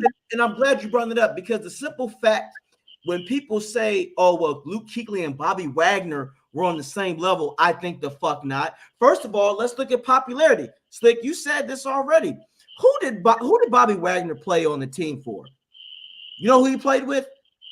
Some absolute fucking studs. I don't have anything against Bobby Wagner. I think those three are probably the best three middle linebackers for a long time. The problem was for Lavonte David for the first part of his career was down as a right. He was, I believe, he was a wheelbacker, and the problem was he wasn't up against these guys like my brain's gone dead. By the Luke Kuechlys of the world and Bobby Wagner's of the world. No, he was up against pure pass rushers. And do you know what they like more than anything? So someone turned around to me and said, "Oh, guess what? I think Antoine Winfield could be in for a defensive player." They give it to a fucking pass rusher. They always give it to a pass rusher because sacks are flashy. Yep. Interceptions are and forced fumbles are, but it's not. There's something about sacks because it's so physical and it's so like it literally just it can halt an offense to a degree. So can all the others. But when you can turn around and go, "I had 18 sacks, but I had 8 interceptions." Sorry, AJ. Love you. Let me jump in real quick again on this Pro Bowl thing. Some of you guys are a little younger, so you might not remember the commercial.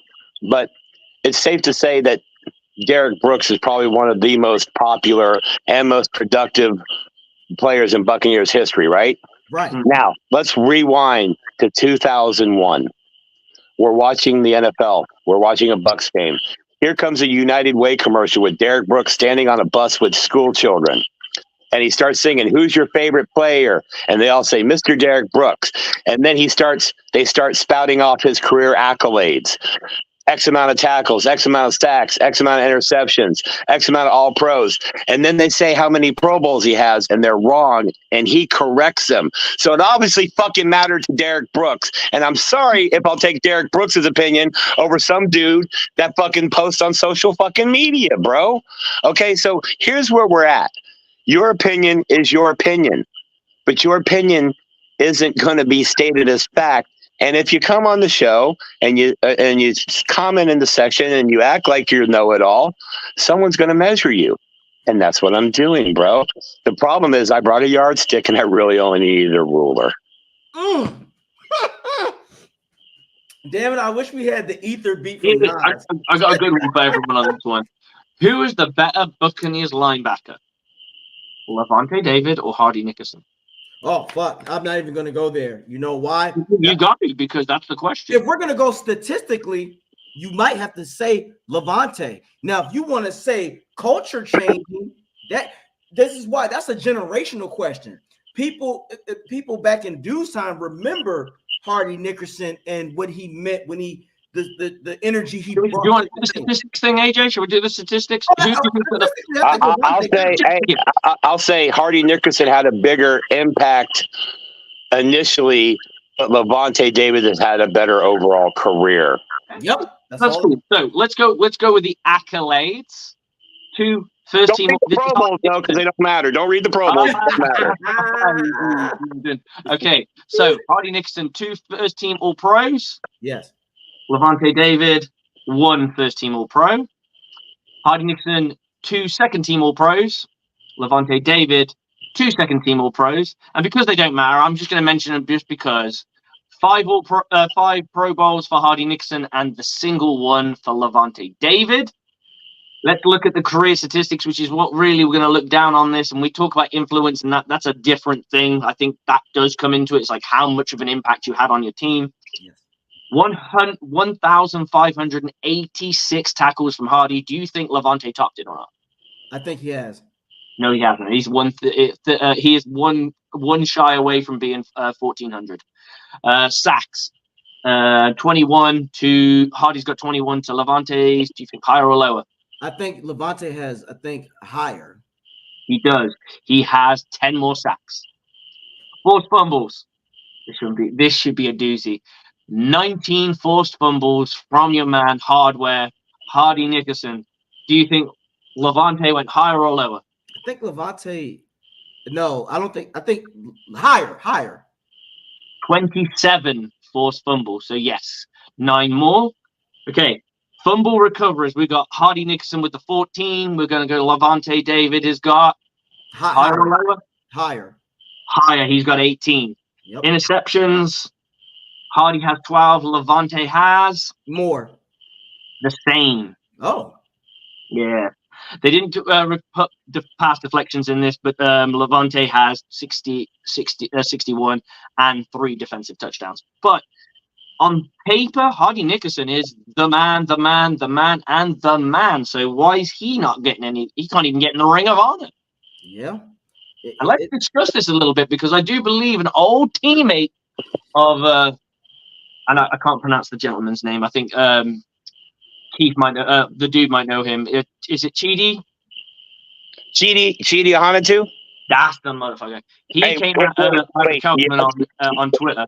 You have to use his nickname that we all gave him, and that Warren Sapp gave him, and that was he's so fat he's like Chidi and his mama too. Damn.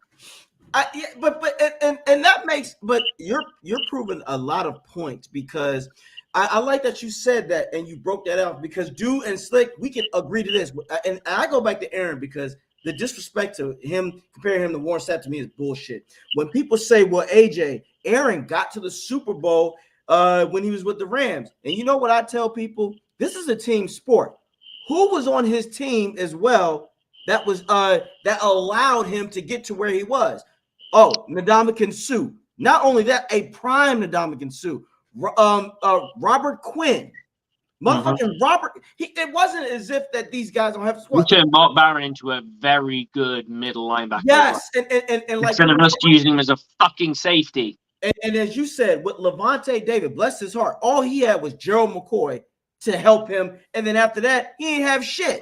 Now we had Michael Bennett for 2 seasons, but then stupid ass Shiano fucked that up. So that's why I tell people this: when people talk about Wagner, I say, what did Wagner do that Levante could not? And again, it is personalities. The fucking Legion of Boom, you had the big mouth people in Sherman who backed it up, Chancellor, who was a killer. They all backed it up. It was just a really good completion of what they had. Right, and they had, but also they also got what? The spotlight. Marshawn Lynch was there. Russell Wilson was there. You name your defense and you're making plays, people will talk about it. Exactly, but when you are also loud, people talk about it. Like Levante David, the silent assassin. He does not do social media. He does not do it. He's not interested in that shit. And Rondé was the same. Rondé was a man who led by words. The difference between but Sapp got social media was that big then, dude. Right, but either way though, I'm messing with you. I was about to say Sapp was social media because Sapp was in your face with the microphone, right? That was your social media. Your social media was the microphone. So he'd be there like, yeah, we're coming to play. We're gonna come and kick their ass. That's right. And Rondé would just go, well, yeah, I'll kick their ass, but I don't have a microphone. Exactly. But again, this is all about, and again, sometimes when people don't know the game, because you know one thing, and dude, you will appreciate this. One person I had to go, all right, man, you a little too detailed. He was talking about Aaron Donald saying, look at how he's built. Look at his muscles. Look at what he can do. What the fuck does that have to, first of all, pause? Don't get me wrong. It is impressive for a D tackle to be in that much shape, but that should not be a decider how good you are. First of all, Slick, I don't give a fuck about that. First of all, it's called having better nutritional diet. And then, for all we know, genetically, what if genetically someone has a better build? Sapp was fat, but people forget Sapp was a fucking tight end, and he played against Derrick Brooks. That's why he was able to catch the ball so well, and he was quick for his size because he understood. What did Aaron fucking Donald do that Warren Sapp couldn't do? First of all, Aaron Donald couldn't stop the run to save his fucking life. Sapp can, and also Sapp played in an era where it was a lot more physicality too. Like where people were getting stomped in the nuts and kicked in the face. This is why I say this. You said it, Slick. It's a popularity thing sometimes because if more people are on your side because they know you, just like with Mike Evans. If Mike Evans was an IG honey like Odell, first of all, he'd be known. Big thing of these thousands of yards is giving him a lot of media attention. That is one of the reasons why he keeps going to the Pro Bowl on a regular basis, because now it can't be denied because it's the 11th season. It's the 12th season. You can't not put that guy in the Pro Bowl anymore because that's popularity, right? You can't deny it because the media is talking. Think about it, guys. Every freaking time he does it, it's a media thing. Mike Evans has done this. Mike Evans has done that. Mike Evans right now had never had so much media attention on him. I agree. You go 5 years ago when he fed 5 straight, 7 straight, 7 straight. Nobody gave a shit. It was, he's that really good wide receiver in Tampa. Now they're like, oh, you know what? And now people have already said he's gone because he's going to get a lucrative contract from someone. I was like, I get where you're going, but I think if the Buccaneers can keep Baker in Tampa, and if they win tomorrow, and I go back to this, we win tomorrow, Baker stays, and they bring all the pieces in. Do you think genuinely believe that Mike Evans is going? I need to go somewhere else because we know what happens. Wide receivers get a little bit look around and they go, I'm not sure about my team's good enough. I'm going to go to a contender, and they go to the Arizona fucking Cardinals. The Arizona fucking Cardinals. Seriously, what the fuck are some people thinking? Are the Arizona Cardinals? Why? Because his name sound like weed. Buddha Baker? I mean, that's a dope weed name. I got that Buddha Baker. Rick, you want that Buddha Baker? I got that Buddha Baker for you. It's fire. That shit is fire. But hey, again, I'm not down with don't get me in trouble. Don't get me in trouble. I got the Buddha. Level safety. You got the Buddha, dude. You got that Buddha. Pro Bowls. That's the problem. Once you have one, it's hard. Think of Pro Bowls like chocolate, right? Yeah, you have that bit of chocolate. I'll have another bit of chocolate. I'll have another bit of chocolate. That's what the fans are like. They keep voting for that person. Well, he was a Pro Bowl last year. He was a Pro Bowl last year. He's a Pro Bowl last year. Did anybody ever think that maybe the NFL made fan voting part of the Pro Bowl nomination to help increase the popularity, to allow each fan base to push the popularity and recognition of their players up? Because like you said, most Bucs fans are going to vote Buccaneers straight down the line, and so on and so on. So again, I'll be honest with you, and I think you've hit the nail on the head. When I said earlier, does anyone here vote? And AJ said, I'm going to ask you an honest question. Did you vote Robert Hainsey? No, I didn't. No, did I? And I tried to be as honest as possible. There's probably a couple of guys on the team where I probably could have gone either way, but I'm like, that's still my dude, right? Yeah. And that's the thing. But I do try to be down the line. Like, I'm not voting for Cody Mock. I'm going to be really honest. I'm not voting for Cody Mock. I'm not voting for Hainsey. And you shouldn't. I'm definitely voting for Tristan. Oh, absolutely. But that's another gimme. I get what you're saying. But I'm saying that I'm trying to find a guy who's on the cusp. So, like, did you vote for Godwin? Yes, I'm not gonna lie. I voted for Godwin. In all fairness, dude, that's a cusp guy. Oh yeah, he is. Yeah, and that's fine. That's absolutely fine. My point being is, I'm not discrediting anything. It's just like, so that's what the dude is saying, is that we have our guys. There are guys we're like, we want this guy to succeed. We want him to get his accolades because we think they're fucking great, right? Yep. So I have no problem. Fan voting, I don't have a problem with it. It's just when you see it, it's that landslide and you're like, this guy missed out on this. And that's when it becomes a problem. There's got to be a voice of reason. But the problem is once you open it up to a democratic vote, which is technically what it is, Unfortunately, you will get shitty fucking results. And you see that in every election in fucking president, right? Amen. And you're And right. the same with the Grammys, the same with the VMAs, the same with all that. If people have a say, the general public, it's going to be skewed. But to say that it doesn't matter is dismissing the whole thing while you're clicking the link and voting yourself, man. Oh, I agree, dude. I mean, Here's the best question. Ben Cornett, did you vote for the Pro Bowl? There you go. Well, and not only that, we have a history here at Bucs Report. Voted, right? You know what I'm saying? Hey, if anybody has the time, you can scroll through the archives of our show. We've literally had players, agents on here talking about the importance of having as many accolades in your pocket when you head to the negotiation tables. And newsflash, Pro Bowl selections are fucking accolades. Oh, so that matters. I'm a Pro Bowl this. I'm a Pro Bowl that. I'm a Pro Bowl this. Yes. If you say, look, if someone Pro Bowl, all last year, done it. Yes. Let's say you're at the end of your contract and you say, I've hit 4 straight years. Let's say you're in your rookie contract and you can say, I've hit 4 straight years of Pro Bowls. That's a bag. I get, dude, you're right. Because now you can't say anything. I'm not only known by the fans, but I'm also known by my peers. I'm known by the league. I bring asses to the seats, to the stadium. I feel it. Oh, you got to pay me. But if, like you said, if in a world where Pro Bowls don't matter, that won't mean shit, but they do. Because if you go there and you say, I made a Pro Bowl, yeah, that was 5 years ago, my guy. What have you done then? You've literally gone down afterwards. You can't rely on that. But trust me, dude, I get what you're saying. Again, when Antoine Winfield Sr. comes out and say the league needs to change, that's why I said they need to switch it up. If they do what I say, I'm not saying that it's concrete. In my opinion, if they were to say retired guy, NFL legends, Hall of Fame list people voted, if certain current players, I like Hall of Fame players. I think Hall of Fame players. Oh, absolutely, because they are the ones who they have acknowledge game. You're gonna get more of an honest answer because they're gonna acknowledge game because they have to.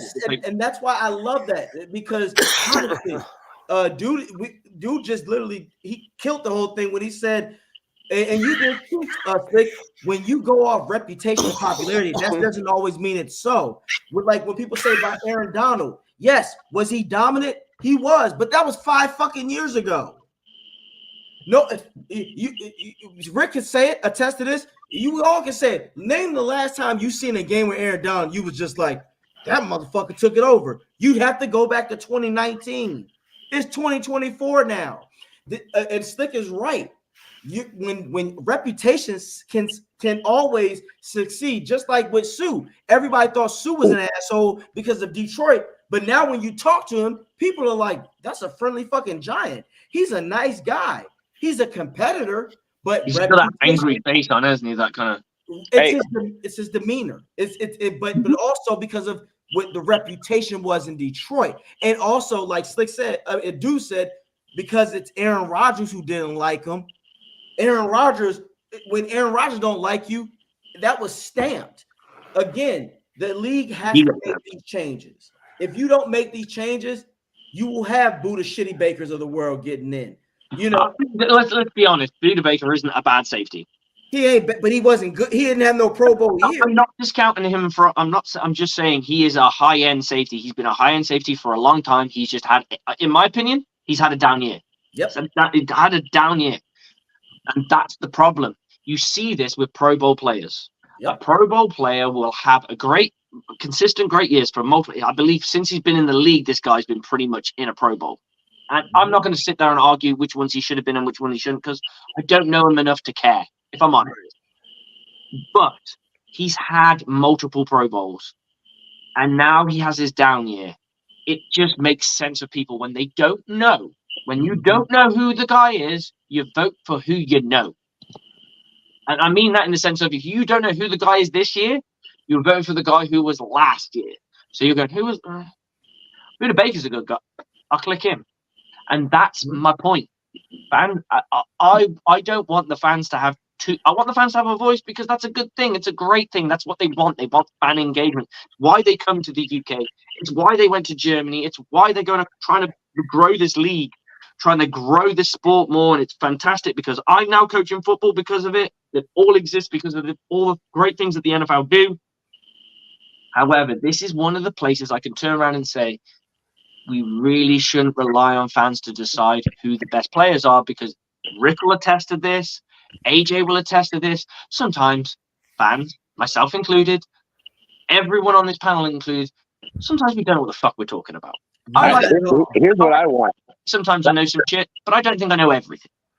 I don't know who the best. I'll be honest with you. I don't know who the best O lineman is in football. The best lineman is Trent Edwards, and I can say because I watched him, he's the best. There are certain guys I can go, that guy there. Do you know what I mean? But I haven't watched enough tape on it. Right, and I know what you're saying. Honest answer that I can say that guy's better than that guy. That's better than that guy, because I'm going off reputation and I'm going off what the media's talking about. This guy's a stud. This guy's a stud. This guy should be a Pro Bowl favorite. I know what you're saying. This guy's number 5 in Pro Bowl voting. Yep, I get what you're saying. That in itself is what, and that's the thing. We don't know, and that's fine. There's nothing wrong with not knowing. Right. That's why I don't vote for the O-line. I keep a fucking away from it. If I don't know who the person should be, I go out that one. But then, like I said to you, AJ, did you vote for Chris Godwin? Of course you did, because you love Chris Godwin. Chris Godwin. Is he one of the best wide receivers in football? Not this season. No, he's not. No, not at all. Not at all. But we give a bit of love, and that's how the Pro Bowl voting works. Unfortunately, it has too much of an impact, and it should have a minimal or to marginal impact on the final vote. It's almost like the Pro Bowl vote should count for like 25%. So if you end up with all the votes, but you're a dog shit player, you won't get it. Agreed. And this is why I wish we would have had James on here. We would have had our buddy James Canada on here, because I guarantee you, for a man who's played in the league, I assure you he would say, oh, Pro Bowls count. Pro Bowls count. And look, guys, I love the fact that Antoine Winfield, if you are out here, this is how you know your Buck fans, we fuck with you. Because we literally had to literally pull a Nas moment and ether somebody. Look, dude, your nickname right now is Nas, okay? Ether. Still mad. Hey, here's the thing. Woo! And what I want next year is Antoine Winfield to be named to the Pro Bowl, and then him go, "No, I'm good." Ultimate. Doesn't matter what happens to the Bucs season. Because he still gets the accolade. He still gets the accolade on his resume, but he doesn't have to deal with the bullshit. The thing is, we're all on here. We're voicing our opinions, and that's fine. But when opinion is stated as fact, you're allowing people like myself to check it, and that's the problem. No one is willing anymore to stand face to face and call bullshit. So I call bullshit. If you don't like it, I don't give a fuck. I feel all right? That's called having enough confidence in what you're saying. I feel you. No, but guy, hey, look, you said what you had to say, and now look, let's get back on the Panthers game though, because what we have a game tomorrow. Hey, look, refuse. Wait, look, do you know why? Because this is how irrelevant the Panthers are. This is how much we don't give a fuck about the Panthers.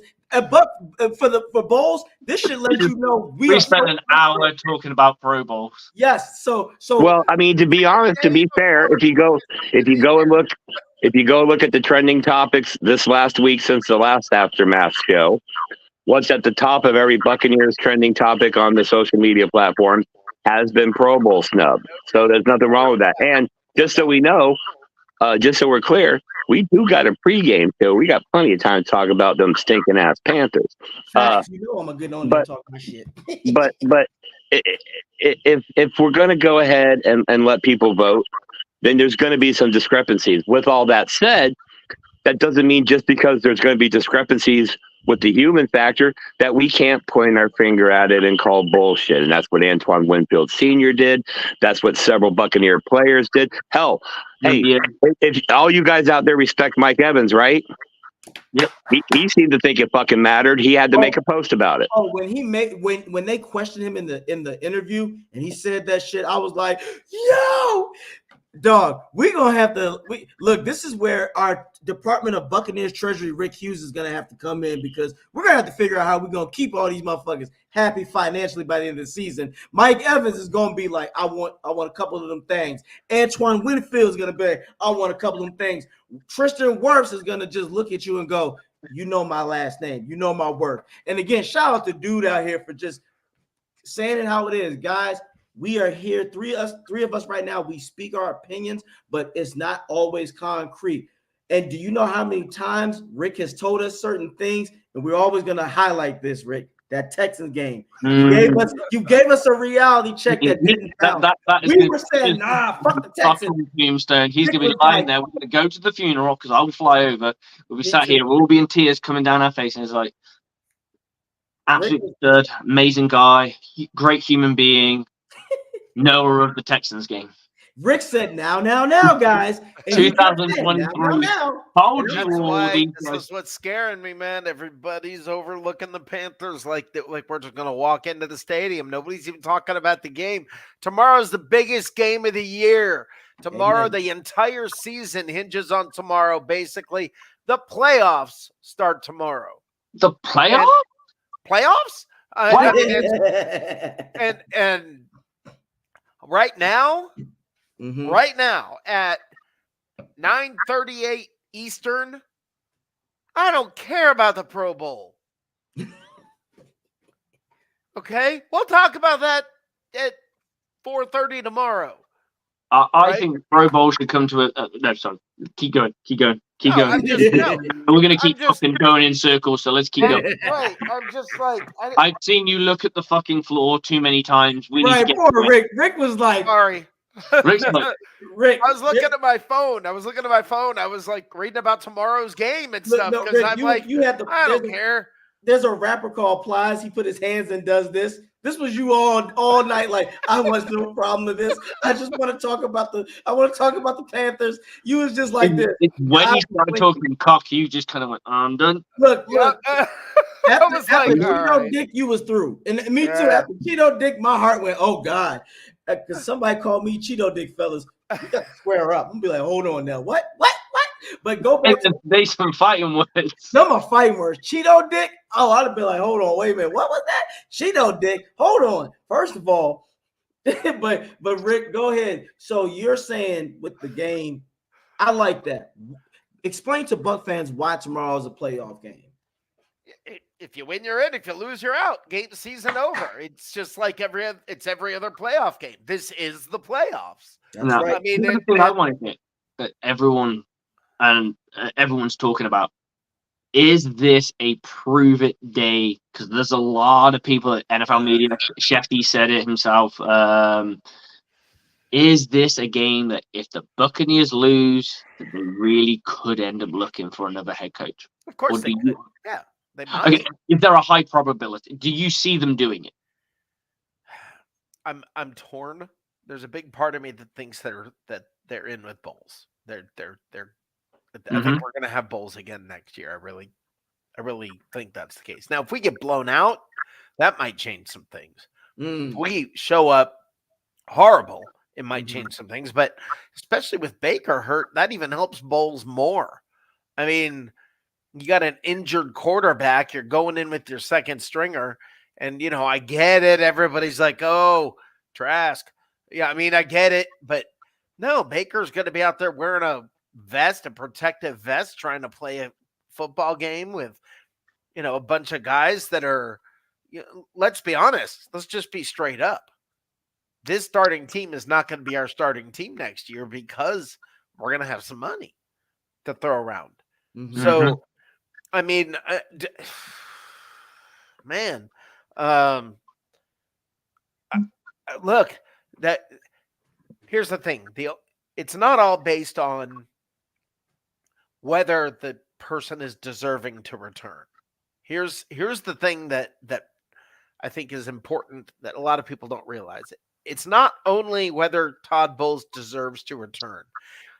Todd Bowles is I believe I heard, and I might get this wrong, but I believe it was Pat Donovan from WDAE in Tampa, said that the organization knows that Todd Bowles is the most hated coach since Greg Schiano.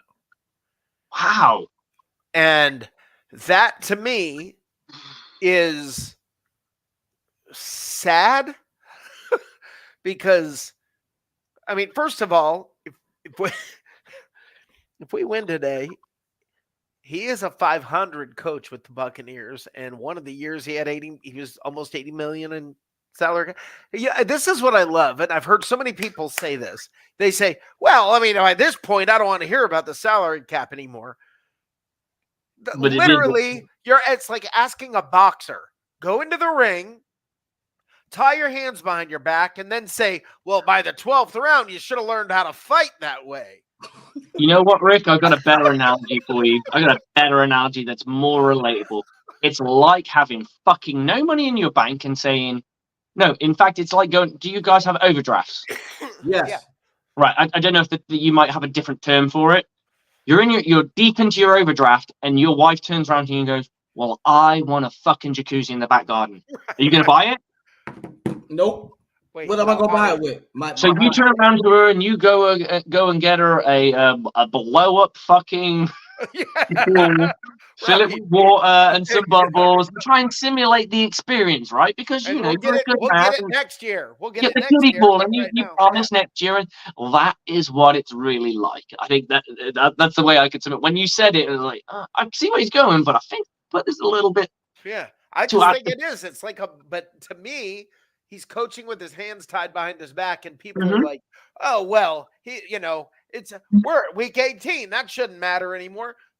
You can't.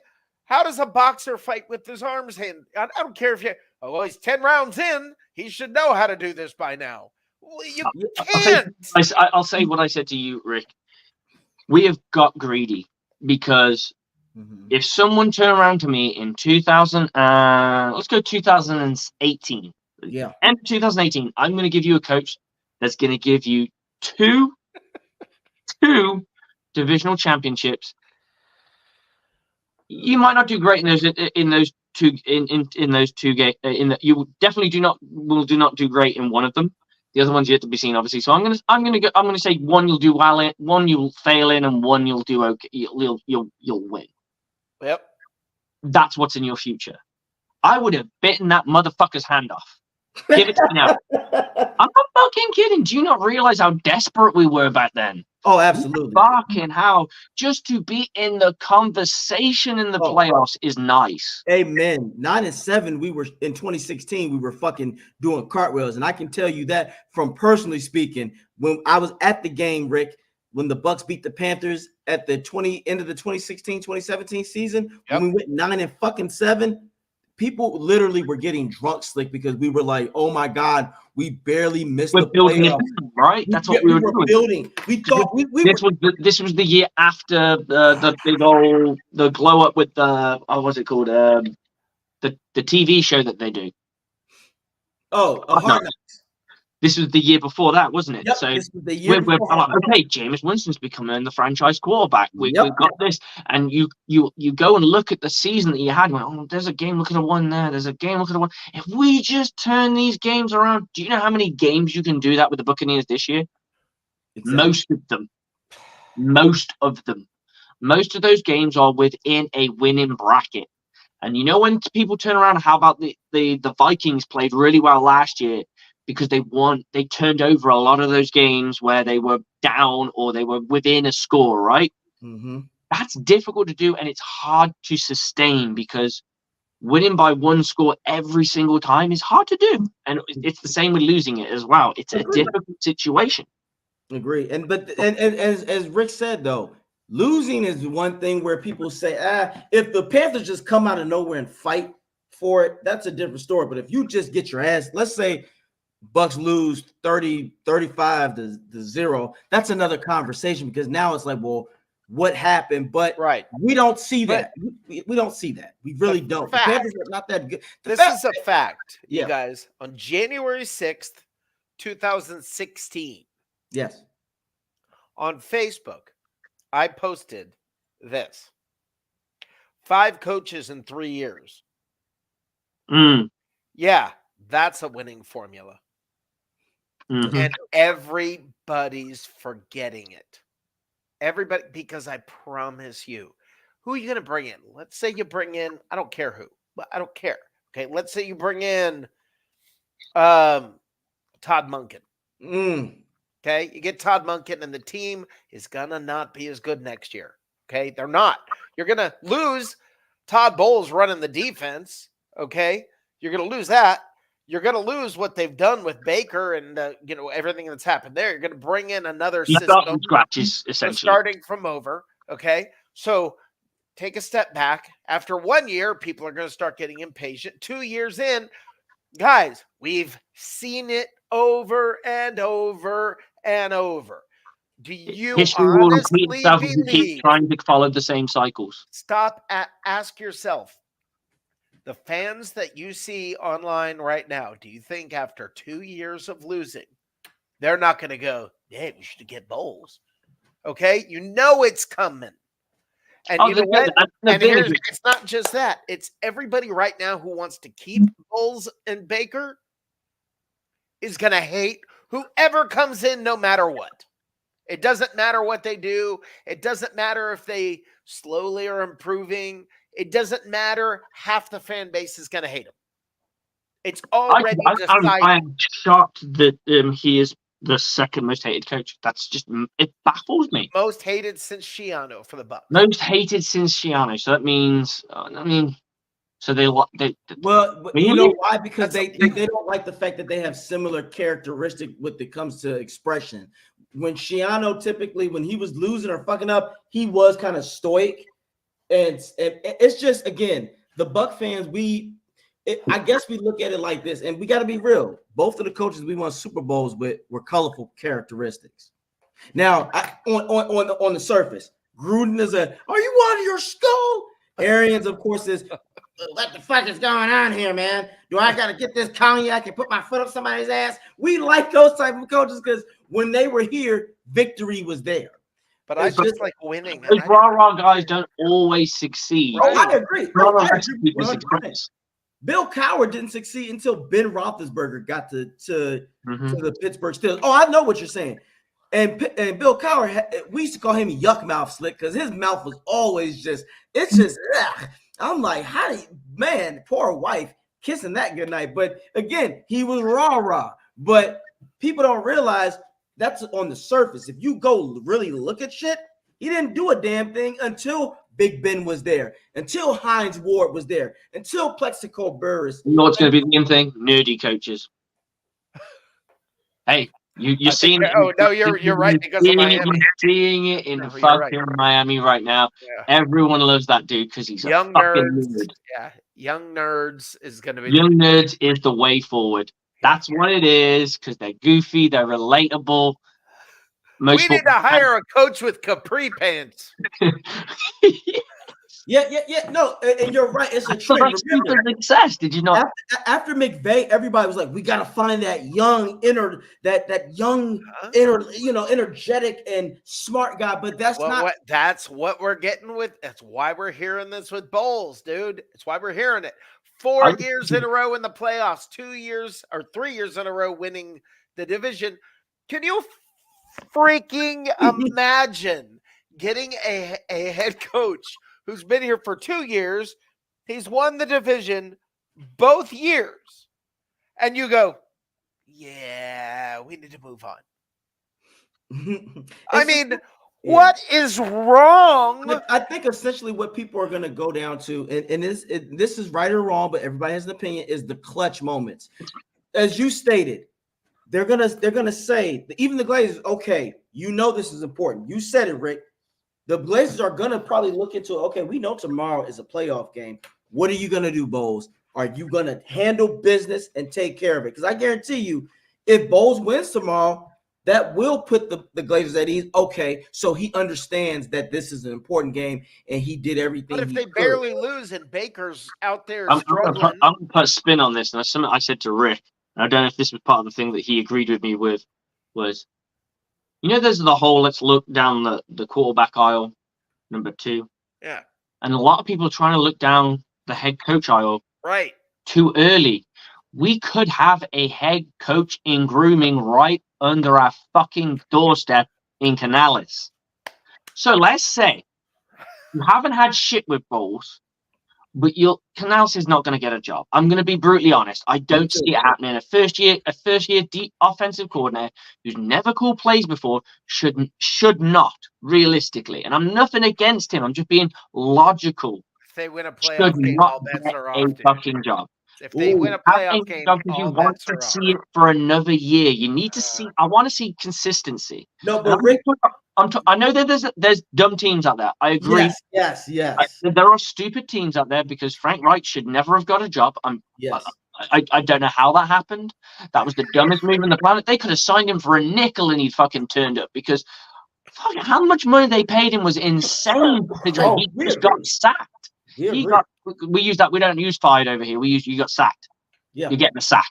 Mm-hmm. He got fucking sacked and he ain't got a fucking job. And they go, you know what? Here, have 10 million to come a coach for us for 4 years. We'll get rid of you mid-season and you don't have to fucking ever worry about paying for fuck all for the rest of your life because we're just giving you generational wealth not to coach. Fucking well done, you drink-tossing moron. But here's the thing.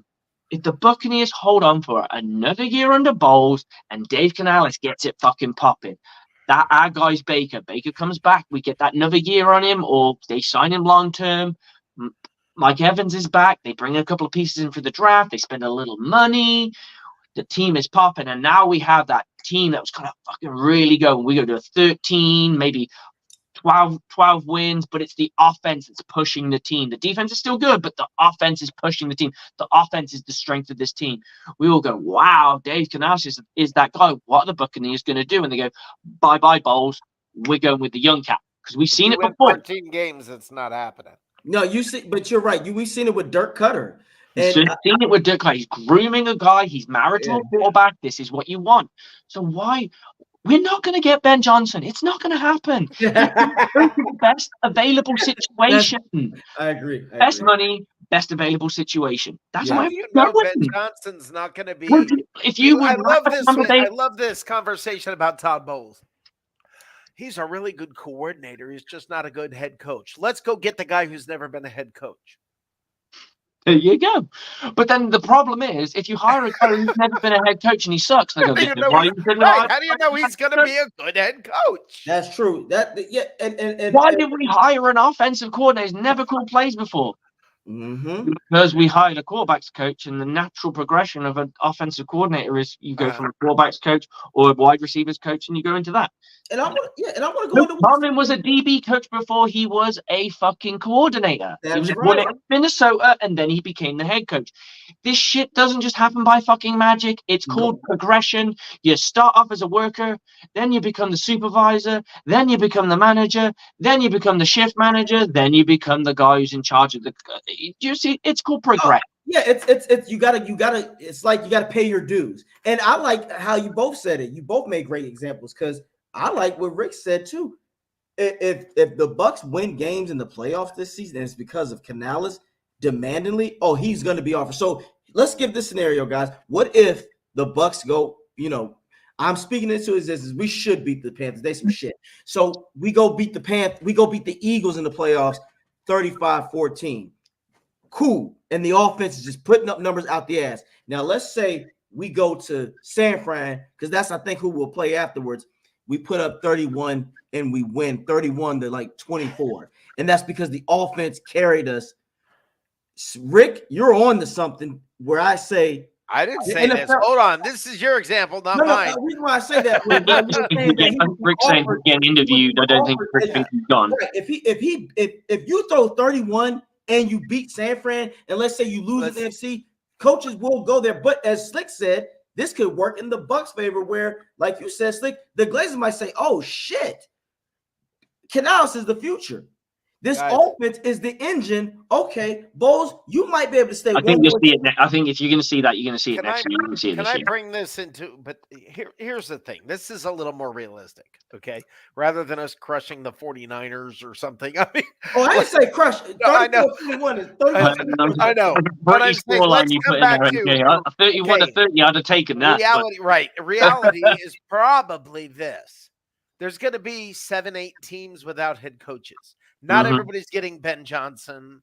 Not everybody's getting the big names. Yes. Okay. There are going to be some teams who are going to reach. The Buccaneers reached one time and got Raheem because he was the hot upcoming name and they didn't want to lose him. And they reached for Raheem. Somebody is going to reach and gonna make a decision early. It may not.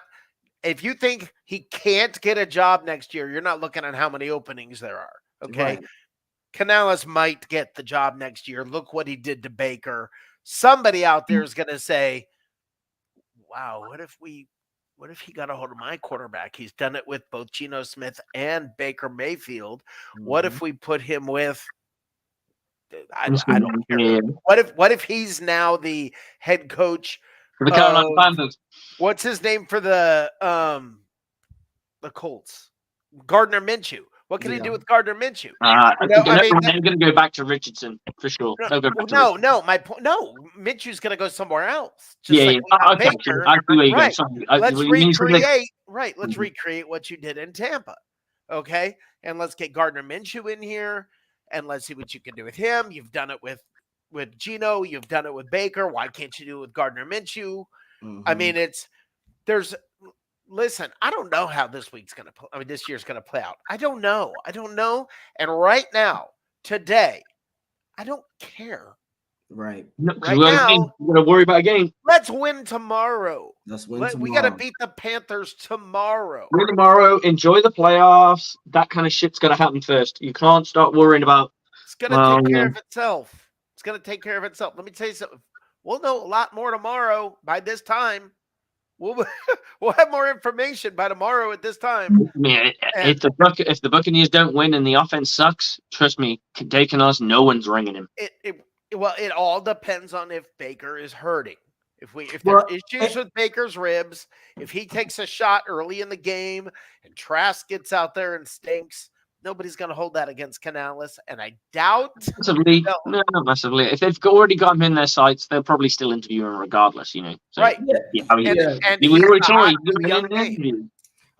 No. And I'm glad you brought that up because that's what I want to say. Rick, if it looks as if the injuries are still hurting Baker, now that is where Bowles, as a coach, you have to make that decision to say no. I'm saying if he takes a shot early. That's what I'm saying. If he takes a shot, even if he takes a shot early, you might have to pull him due to the fact you don't want him to get hurt even more. Because I'm not here to say Trask is the future, but I think if Trask were to go in there and he manages the game and he doesn't blow it, we can win. We won't win pretty, but then at least it gives Baker the time to heal. We want Baker in playoff time. Rick, this is where our theory comes in.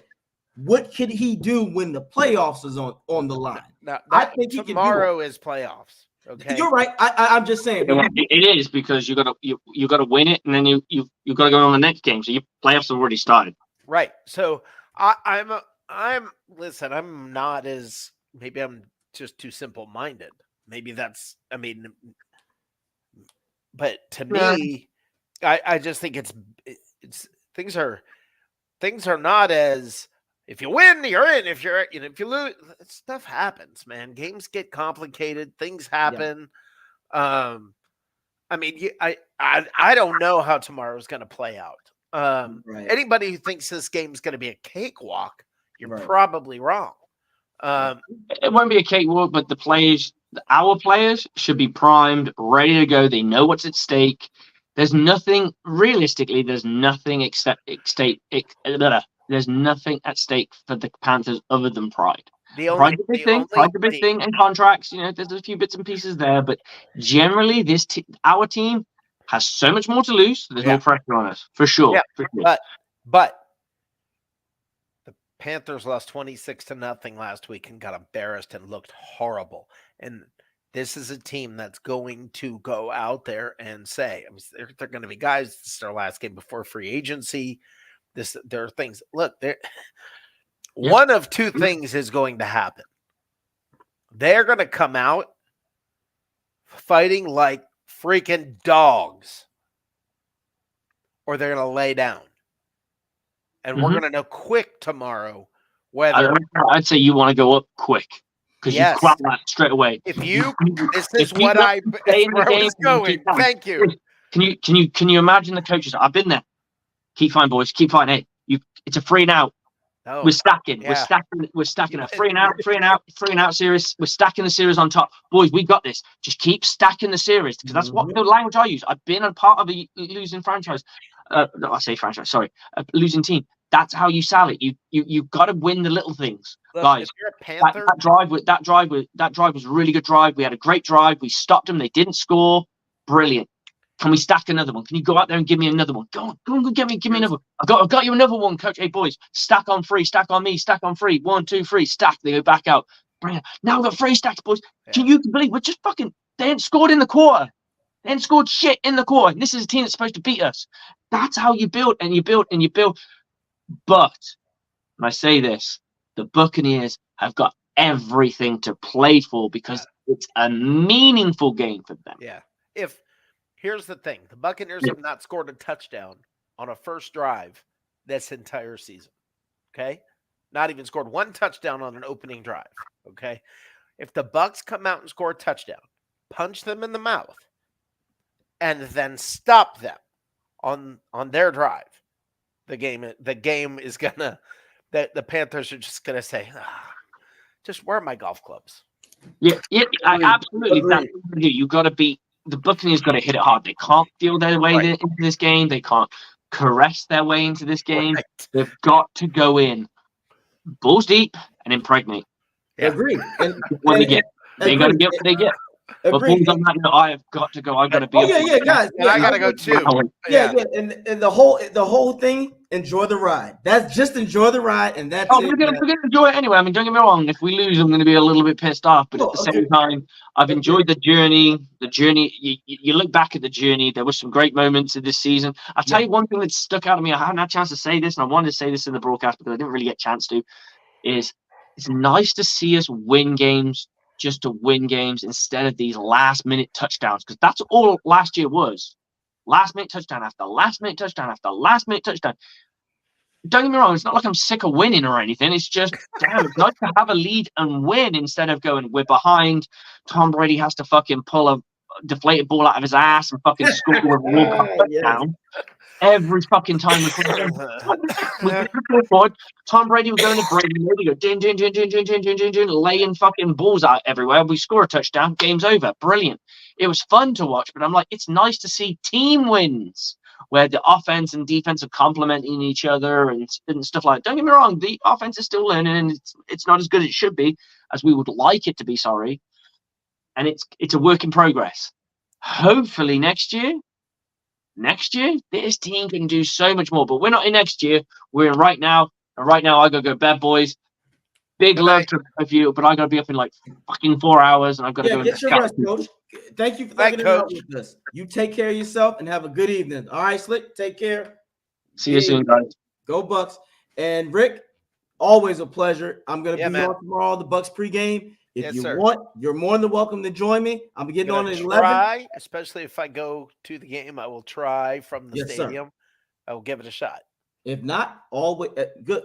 If not, go Bucs, and we will holler at you later. You take it easy, Rick. Key to the game. Yes. Score early. Oh yeah. Okay, I really want to score on that first drive. I want to touch it on the first drive, and then I want to stop them. And I think it'll in this game, it's curtains. It'll snowball. But if they go up early, ruh-roh. Right. We're in a fight. Yep. Exactly. All righty, brother. You take care of yourself. Go Bucs. Be easy. Go Bucs. Go Bucs. Go Bucs. Go Bucs. As he said, guys, go Bucs. Go Bucs. Thank you for just hanging with us tonight on the Aftermath on 102.9 Game Broad Street, South Street Radio. As you see, we speak our mind on here.